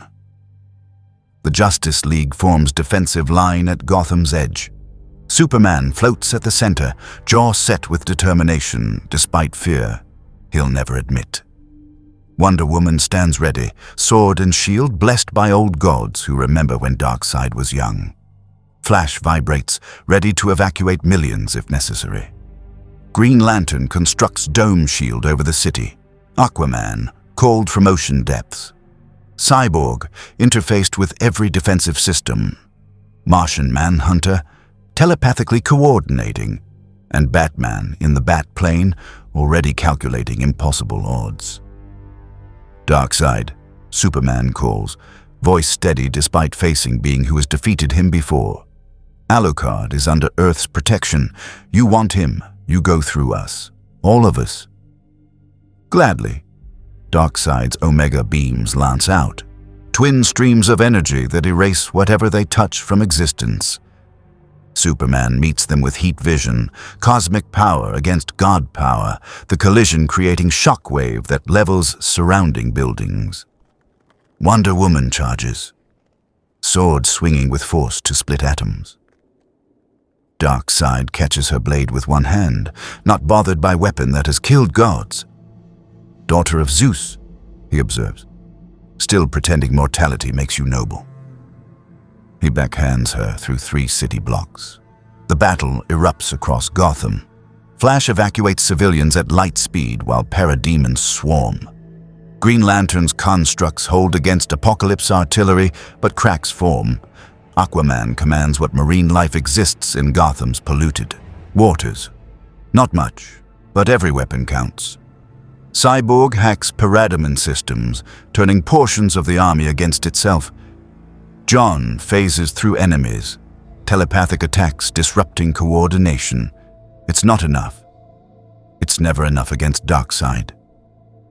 Batman watches from above, running probability calculations. Every scenario ends in defeat. The League is powerful, but Darkseid is fundamental, a new god whose existence predates most concepts. Power that has conquered galaxies, mind that outthinks cosmic entities, and he's brought his full army, not the scattered forces they've repelled before. Oracle, Batman says into his comm, voice tight with controlled desperation. Activate Protocol Omega level. Contact every hero on the roster. Teen Titans, Doom Patrol, Justice Society, everyone. We need. Already done, Barbara responds. Reinforcements en route. ETA 12 minutes. Bruce, can you hold 12 minutes? Batman watches Darkseid casually deflect Superman's full-power assault, sees Wonder Woman struggling against Granny Goodness's enhanced forces, realizes the truth. No, we can't. Then what do we? We do what I swore I'd never do. Batman switches frequencies. Alucard, it's time. The response is immediate, almost eager. Finally, I was wondering when you'd ask. From Gotham's deepest shadows, darkness rises. Not metaphorical, literal darkness, the absence of light made solid, flowing through streets like flood of anti-existence. It converges on the battlefield, forming pillar of shadow that stretches toward the burning sky. And from that pillar steps Alucard, but changed. He's released his restrictions, all of them. The vampire that emerges is no longer man-shaped pretending at humanity. This is the true form, the apocalyptic force that consumed an army of 1 million souls and emerged transcendent. His body shifts and flows, simultaneously solid and ethereal.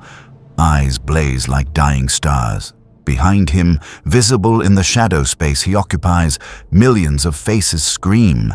Every soul he's consumed across 5 centuries, every life taken now fuel for power beyond mortal comprehension. Darkseid, Alucard greets, voice echoing from 1,000 throats. I've been waiting for you. For the first time in millennia, Darkseid smiles. Yes, I feel it now. The wrongness, Darkseid reported. You exist in superposition state, neither alive nor dead, bound by neither time nor space. You are anomaly, glitch in universe's code. His Omega beams charge, and anomalies must be corrected. Try. The Omega beams lance out. Power that has erased Superman from existence, that has deleted beings from reality itself. They strike Alucard center mass, and for one heartbeat, the vampire ceases to exist. Matter, energy, concept, all erased by Darkseid's fundamental power. The Justice League watches in horror. Batman's fist clenches. Constantine, watching from mystical scrying, whispers, "Bloody hell." Zatanna's spell falters. For one moment, they believe it's over. Then Alucard's laughter echoes from everywhere. That was exquisite. His voice comes from the shadow, from the light, from the space between. True erasure, complete deletion from existence. For 3 nanoseconds, I was nothing. Thank you, Darkseid. Thank you for showing me what death feels like again. He reforms, not where he was, but around Darkseid. Shadows wrapping the new god like serpents, faces of consumed souls shrieking their hunger. But I told you, I achieved omnipresence through Schrödinger's integration. You erased me from one quantum state. I simply existed in all the others simultaneously. To truly kill me, you'd need to erase every possibility, every potential state, every moment I've ever occupied across infinite timelines. Darkseid moves, power erupting that throws Alucard's shadow form back. For the first time in eons, the Lord of Apocalypse is interested. Then I shall do exactly that. I will erase you from every timeline, every possibility, every moment you've touched. I will unmake you from history itself. Finally, Alucard's joy is terrifying and genuine. 500 years searching for something that could grant true death. Yes, Darkseid, show me oblivion. The two beings clash, and Gotham becomes ground zero for conflict beyond League's capability to comprehend. Omega beams against omnipresent existence. Apocalypse technology against impossible biology. Power that has conquered galaxies against predator that transcends death itself. And shockingly, impossibly, Alucard matches him. Not exceeds, not overwhelms, but matches. Every Omega beam he phases through or absorbs into his million souls. Every physical strike he regenerates faster than damage accumulates. When Darkseid channels power sufficient to crack planets, Alucard disperses across dimensional boundaries, reforming from angles that shouldn't exist. "You see it now," Alucard says, manifesting beside Darkseid's head. "The problem with omnipresence: you can hurt me, erase me, destroy me, but I exist in every moment simultaneously.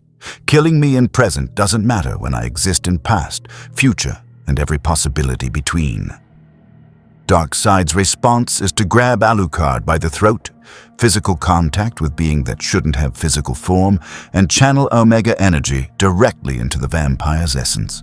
Not erasing the body, but targeting the concept of Alucard, attempting to delete the idea itself. For 5 seconds, it works. Alucard screams, actually hurt, his form destabilizing as fundamental existence gets attacked. The millions of souls within him shriek, feeling true death approaching. Batman watches, torn between horror and hope. Horror at watching being experience existential agony.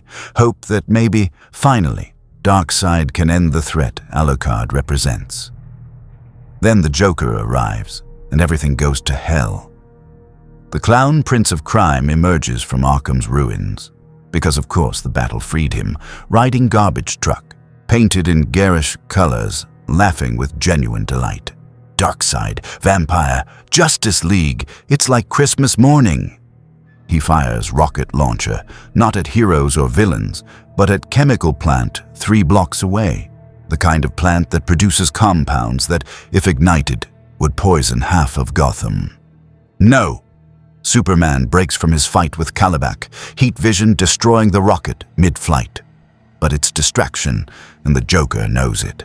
While Superman's occupied, Kalibak's attack connects, sending the Kryptonian crashing through buildings. "Joker!" Batman's voice cuts through the chaos. "Stand down!" "But Bats, this is hilarious. God fighting vampire while city burns. It's the kind of cosmic joke I've been waiting for." The Joker produces detonator. "And now for my next trick. I've rigged 17 buildings across Gotham with explosives. Each one a hospital, school, or shelter. You know, places full of innocents." His grin widens impossibly. "The question is, do you save the city from Darkseid, or do you save the innocents from me? Tick-tock, heroes. Choose fast." For one crystalline moment, Batman faces the calculation he spent years avoiding. Save the many from Darkseid's invasion, or save the few from Joker's bombs. Both options demand immediate response. Both require resources they don't have. Wonder Woman makes the choice for them. Flash, Cyborg, buildings. Now, she charges back toward Darkseid. "We'll hold the new gods." But they can't hold, even with Alucard matching Darkseid, even with Superman recovering and rejoining the fight. The math doesn't work. Apocalypse's army is too vast, too powerful, too relentless. Green Lantern's constructs shatter. Aquaman goes down under Parademon swarm. John gets hit by anti-telepathy weapon, consciousness fragmenting. Gotham is losing. Batman makes the decision that will haunt him forever. "Alucard," he says into the comm, voice hollow with acceptance of what he's about to do. "The Joker, the bombs. You're the only one fast enough, powerful enough. I'm giving you permission."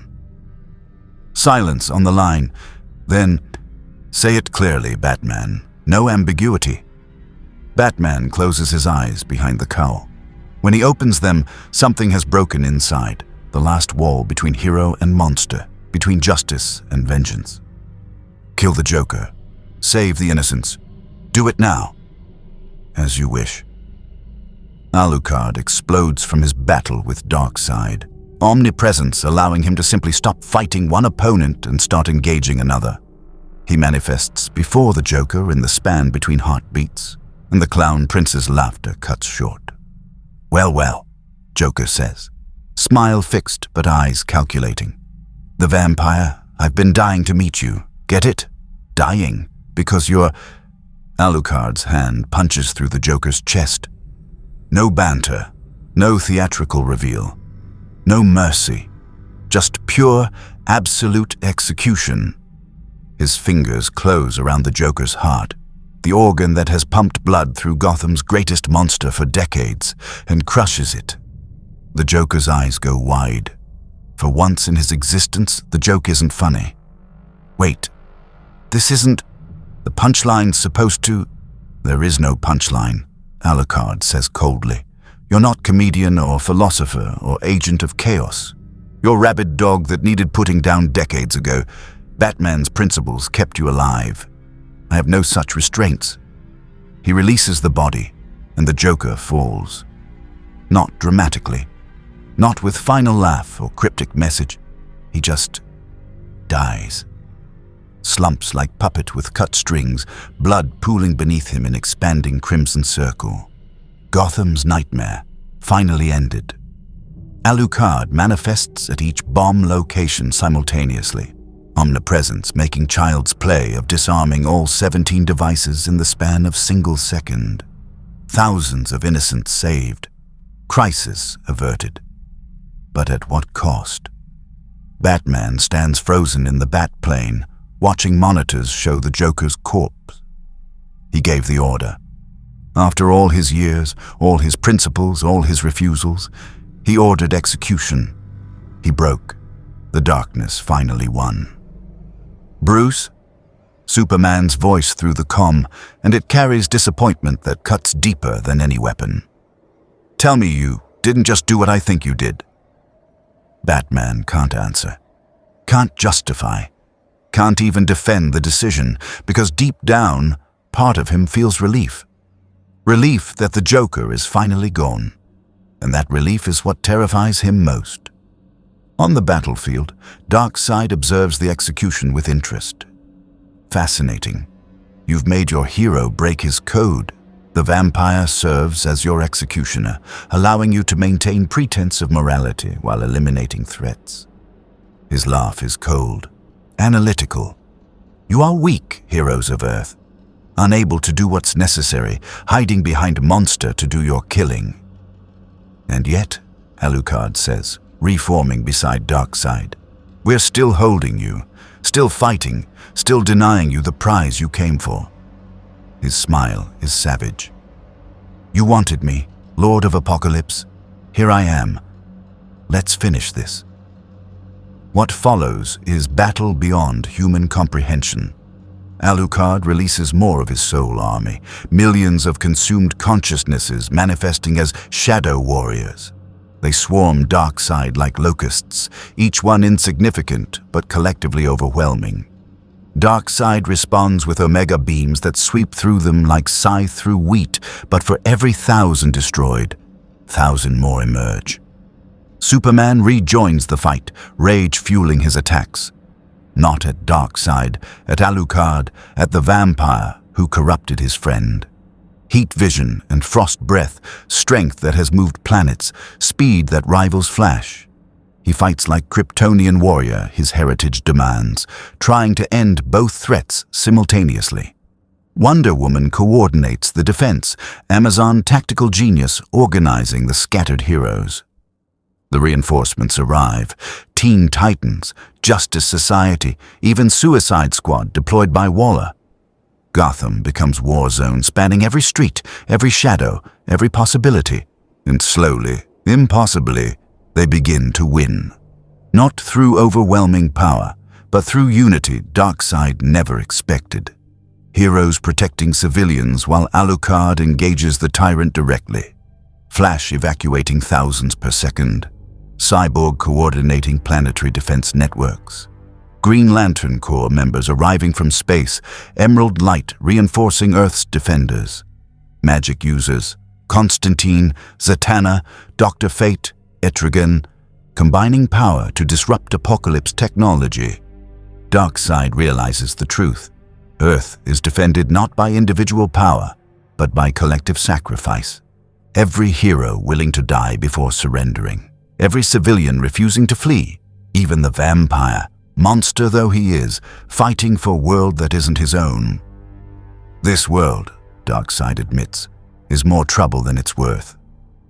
For now. His Omega beams carve escape route through the defenders. But understand, heroes, I will return, and when I do, I will bring not armies, but certainty, the anti-life equation, perfected. Every free will on this planet subsumed into my control. You've won this battle by defying expectations. Next time, you won't have that advantage. Boom tubes open. Apocalypse forces retreat, not routed but withdrawing strategically. Darkseid himself pauses before departing, gaze fixing on Alucard. You interest me, vampire. Perhaps we'll meet again, under circumstances more controlled. Then he's gone, breach in reality ceiling, leaving Gotham burning but alive. The heroes stand amid wreckage, exhausted and broken. They've won. Saved the city, repelled Darkseid himself. But victory tastes like ash. Because in the center of Crime Alley, the Joker's body lies cold. First time in decades, Batman's greatest enemy has stayed down, and everyone knows who gave the order. Superman approaches Batman, landing before the Batplane as Bruce emerges.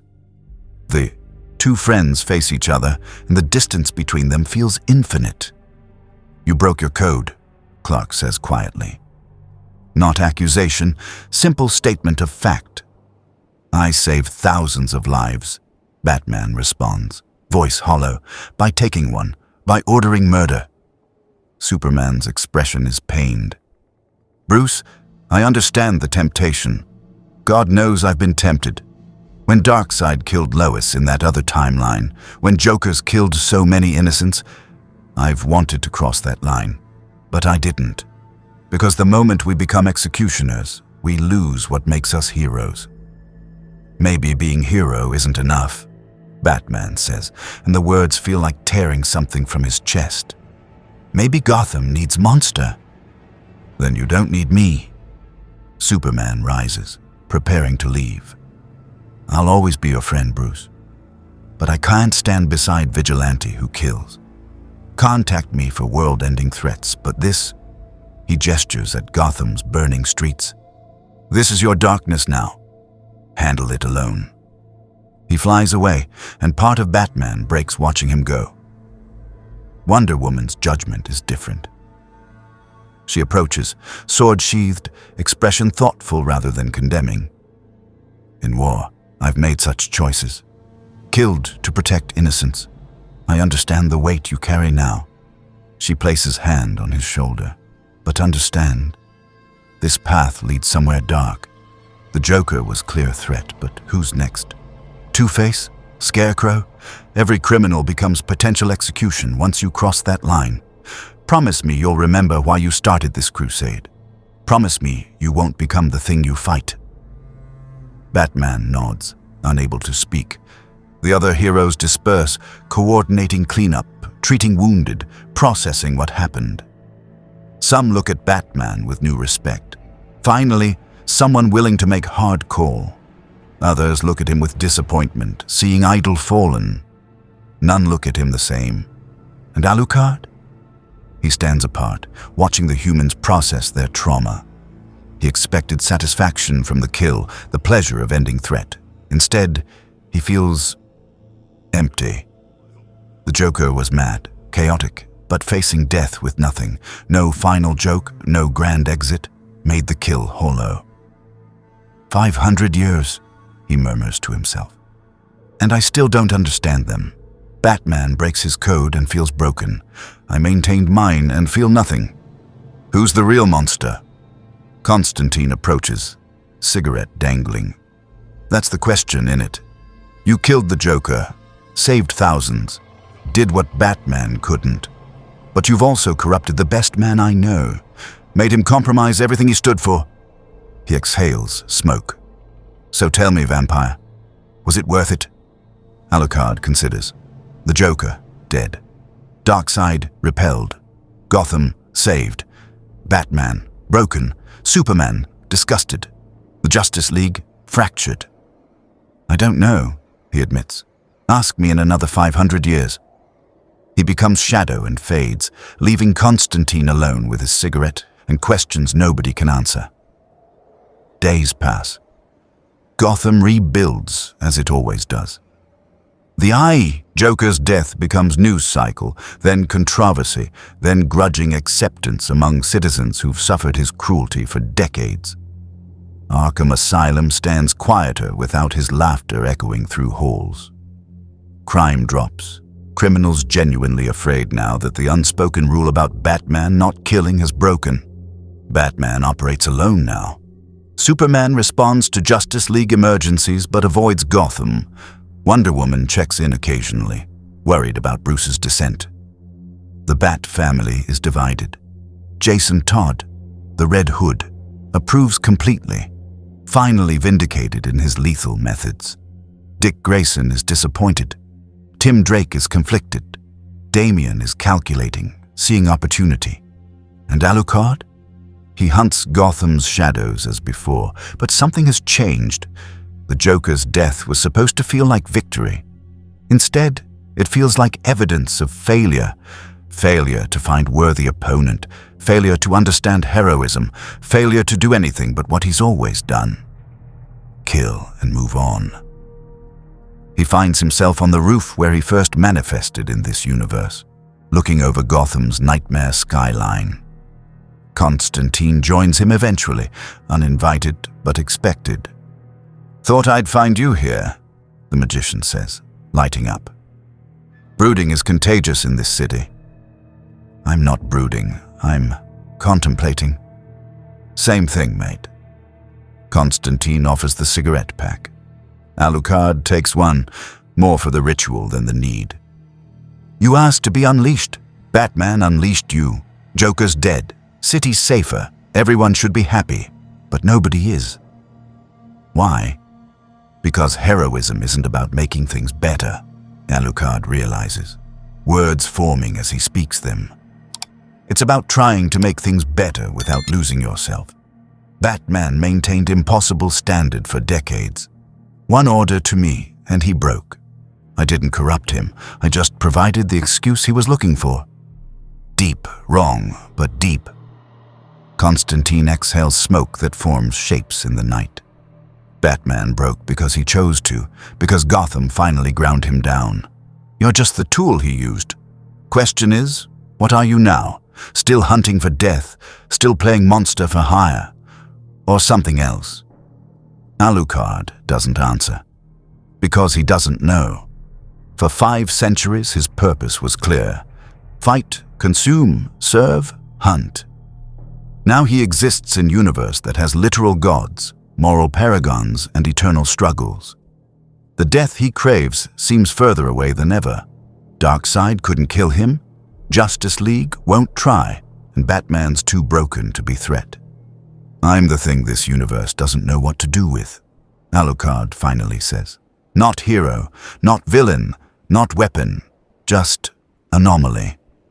"Welcome to the club," Constantine says with bitter humor.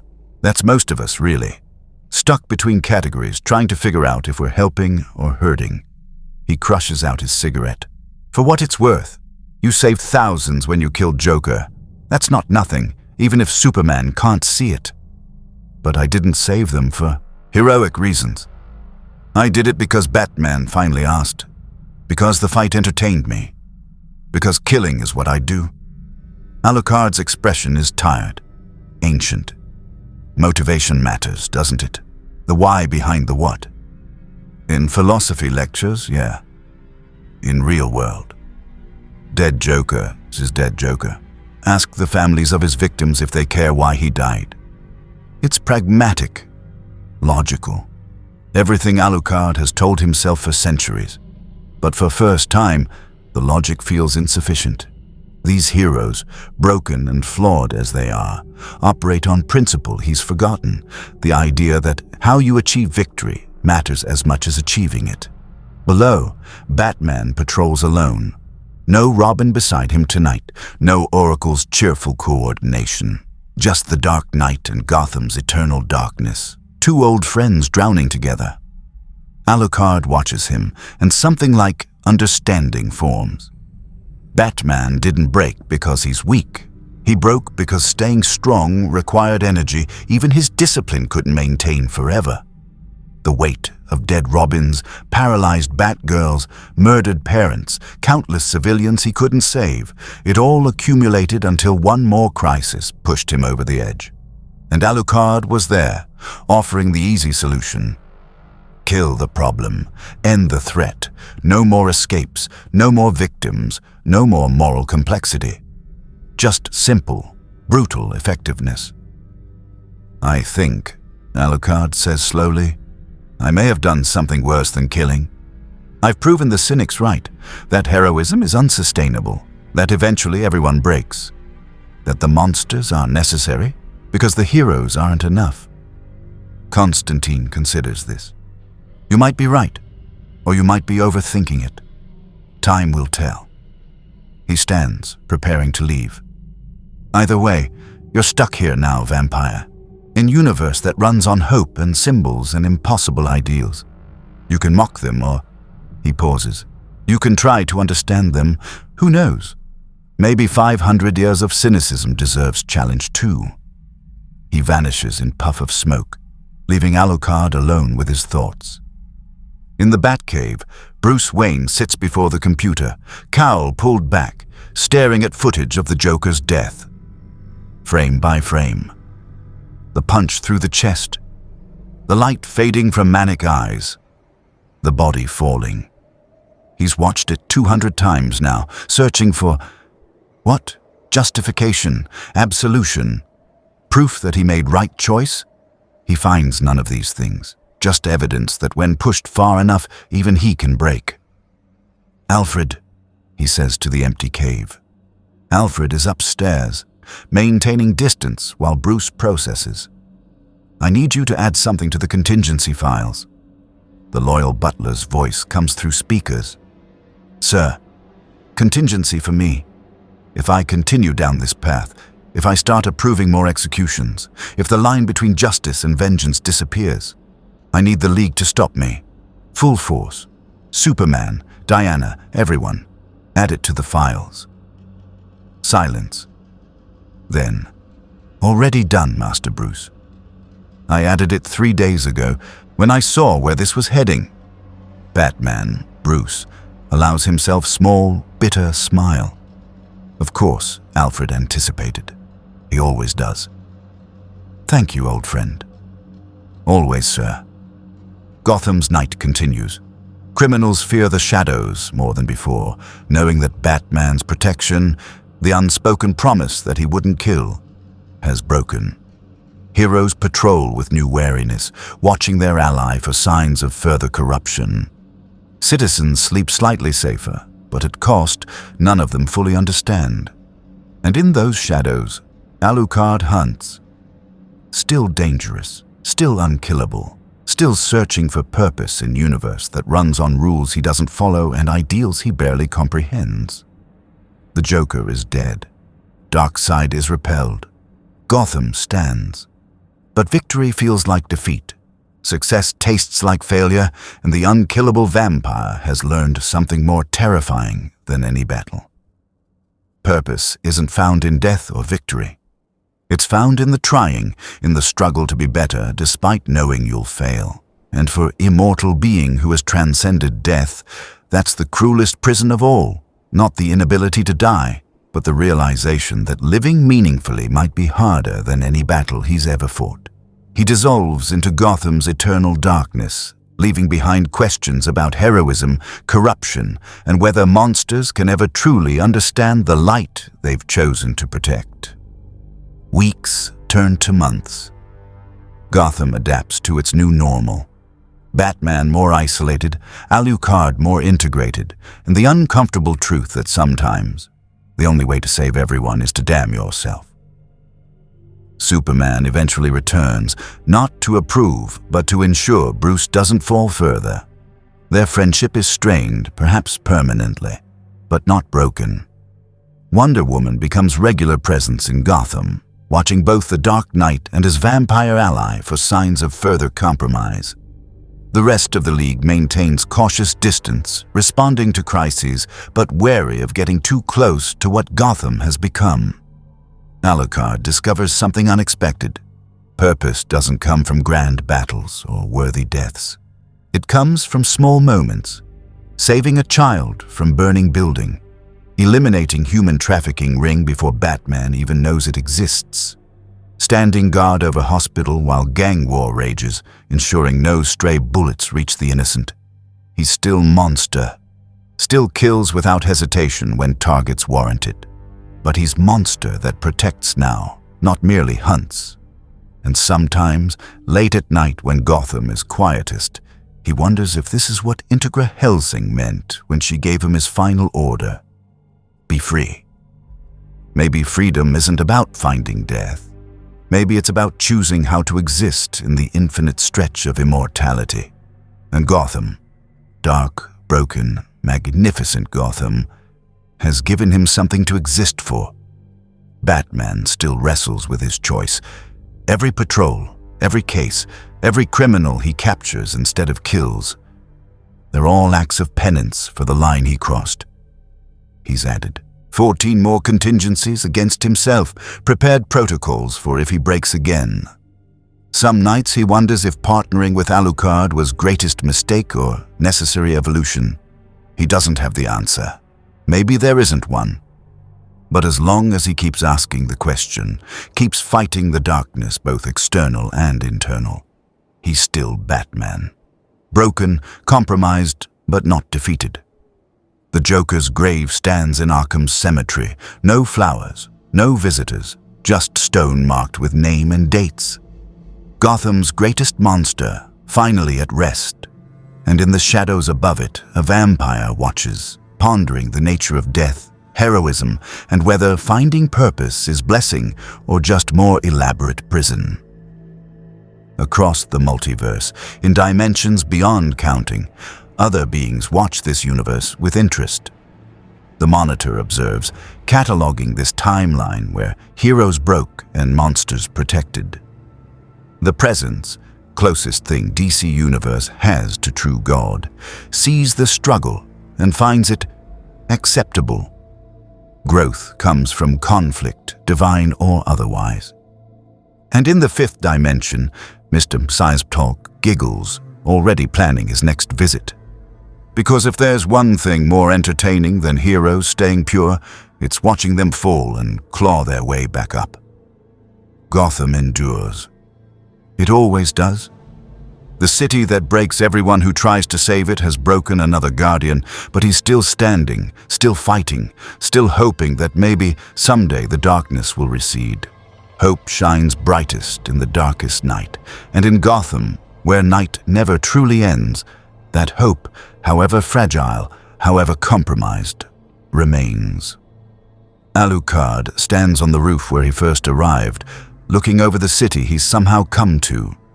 Not love, but respect. Gotham doesn't ask him to be hero. It just asks him to fight, and after 500 years of searching for meaning in death, he's found something like meaning in that fight. Batman's communicator crackles. Alucard, there's a situation in the Narrows. Scarecrow's latest fear toxin. Civilians trapped. I'm already there. The vampire interrupts, already dissolving into shadows. Because that's what he is now. Not hero, not villain, but the monster Gotham needs, operating in the spaces between light and dark, protecting a city that can never truly be saved but refuses to surrender. And somewhere in that eternal struggle, in the space between death he craves and purpose he's found, Alucard has discovered something almost like peace. The legend of the No-Life King continues. Not in his original universe, but in this one. A world of gods and monsters, heroes and villains, where even the immortal can find reasons to keep existing.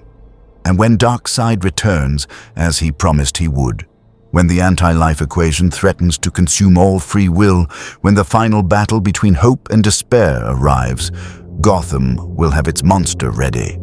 The vampire who cannot die, fighting for the city that never stops dying, alongside the hero who broke himself trying to save it.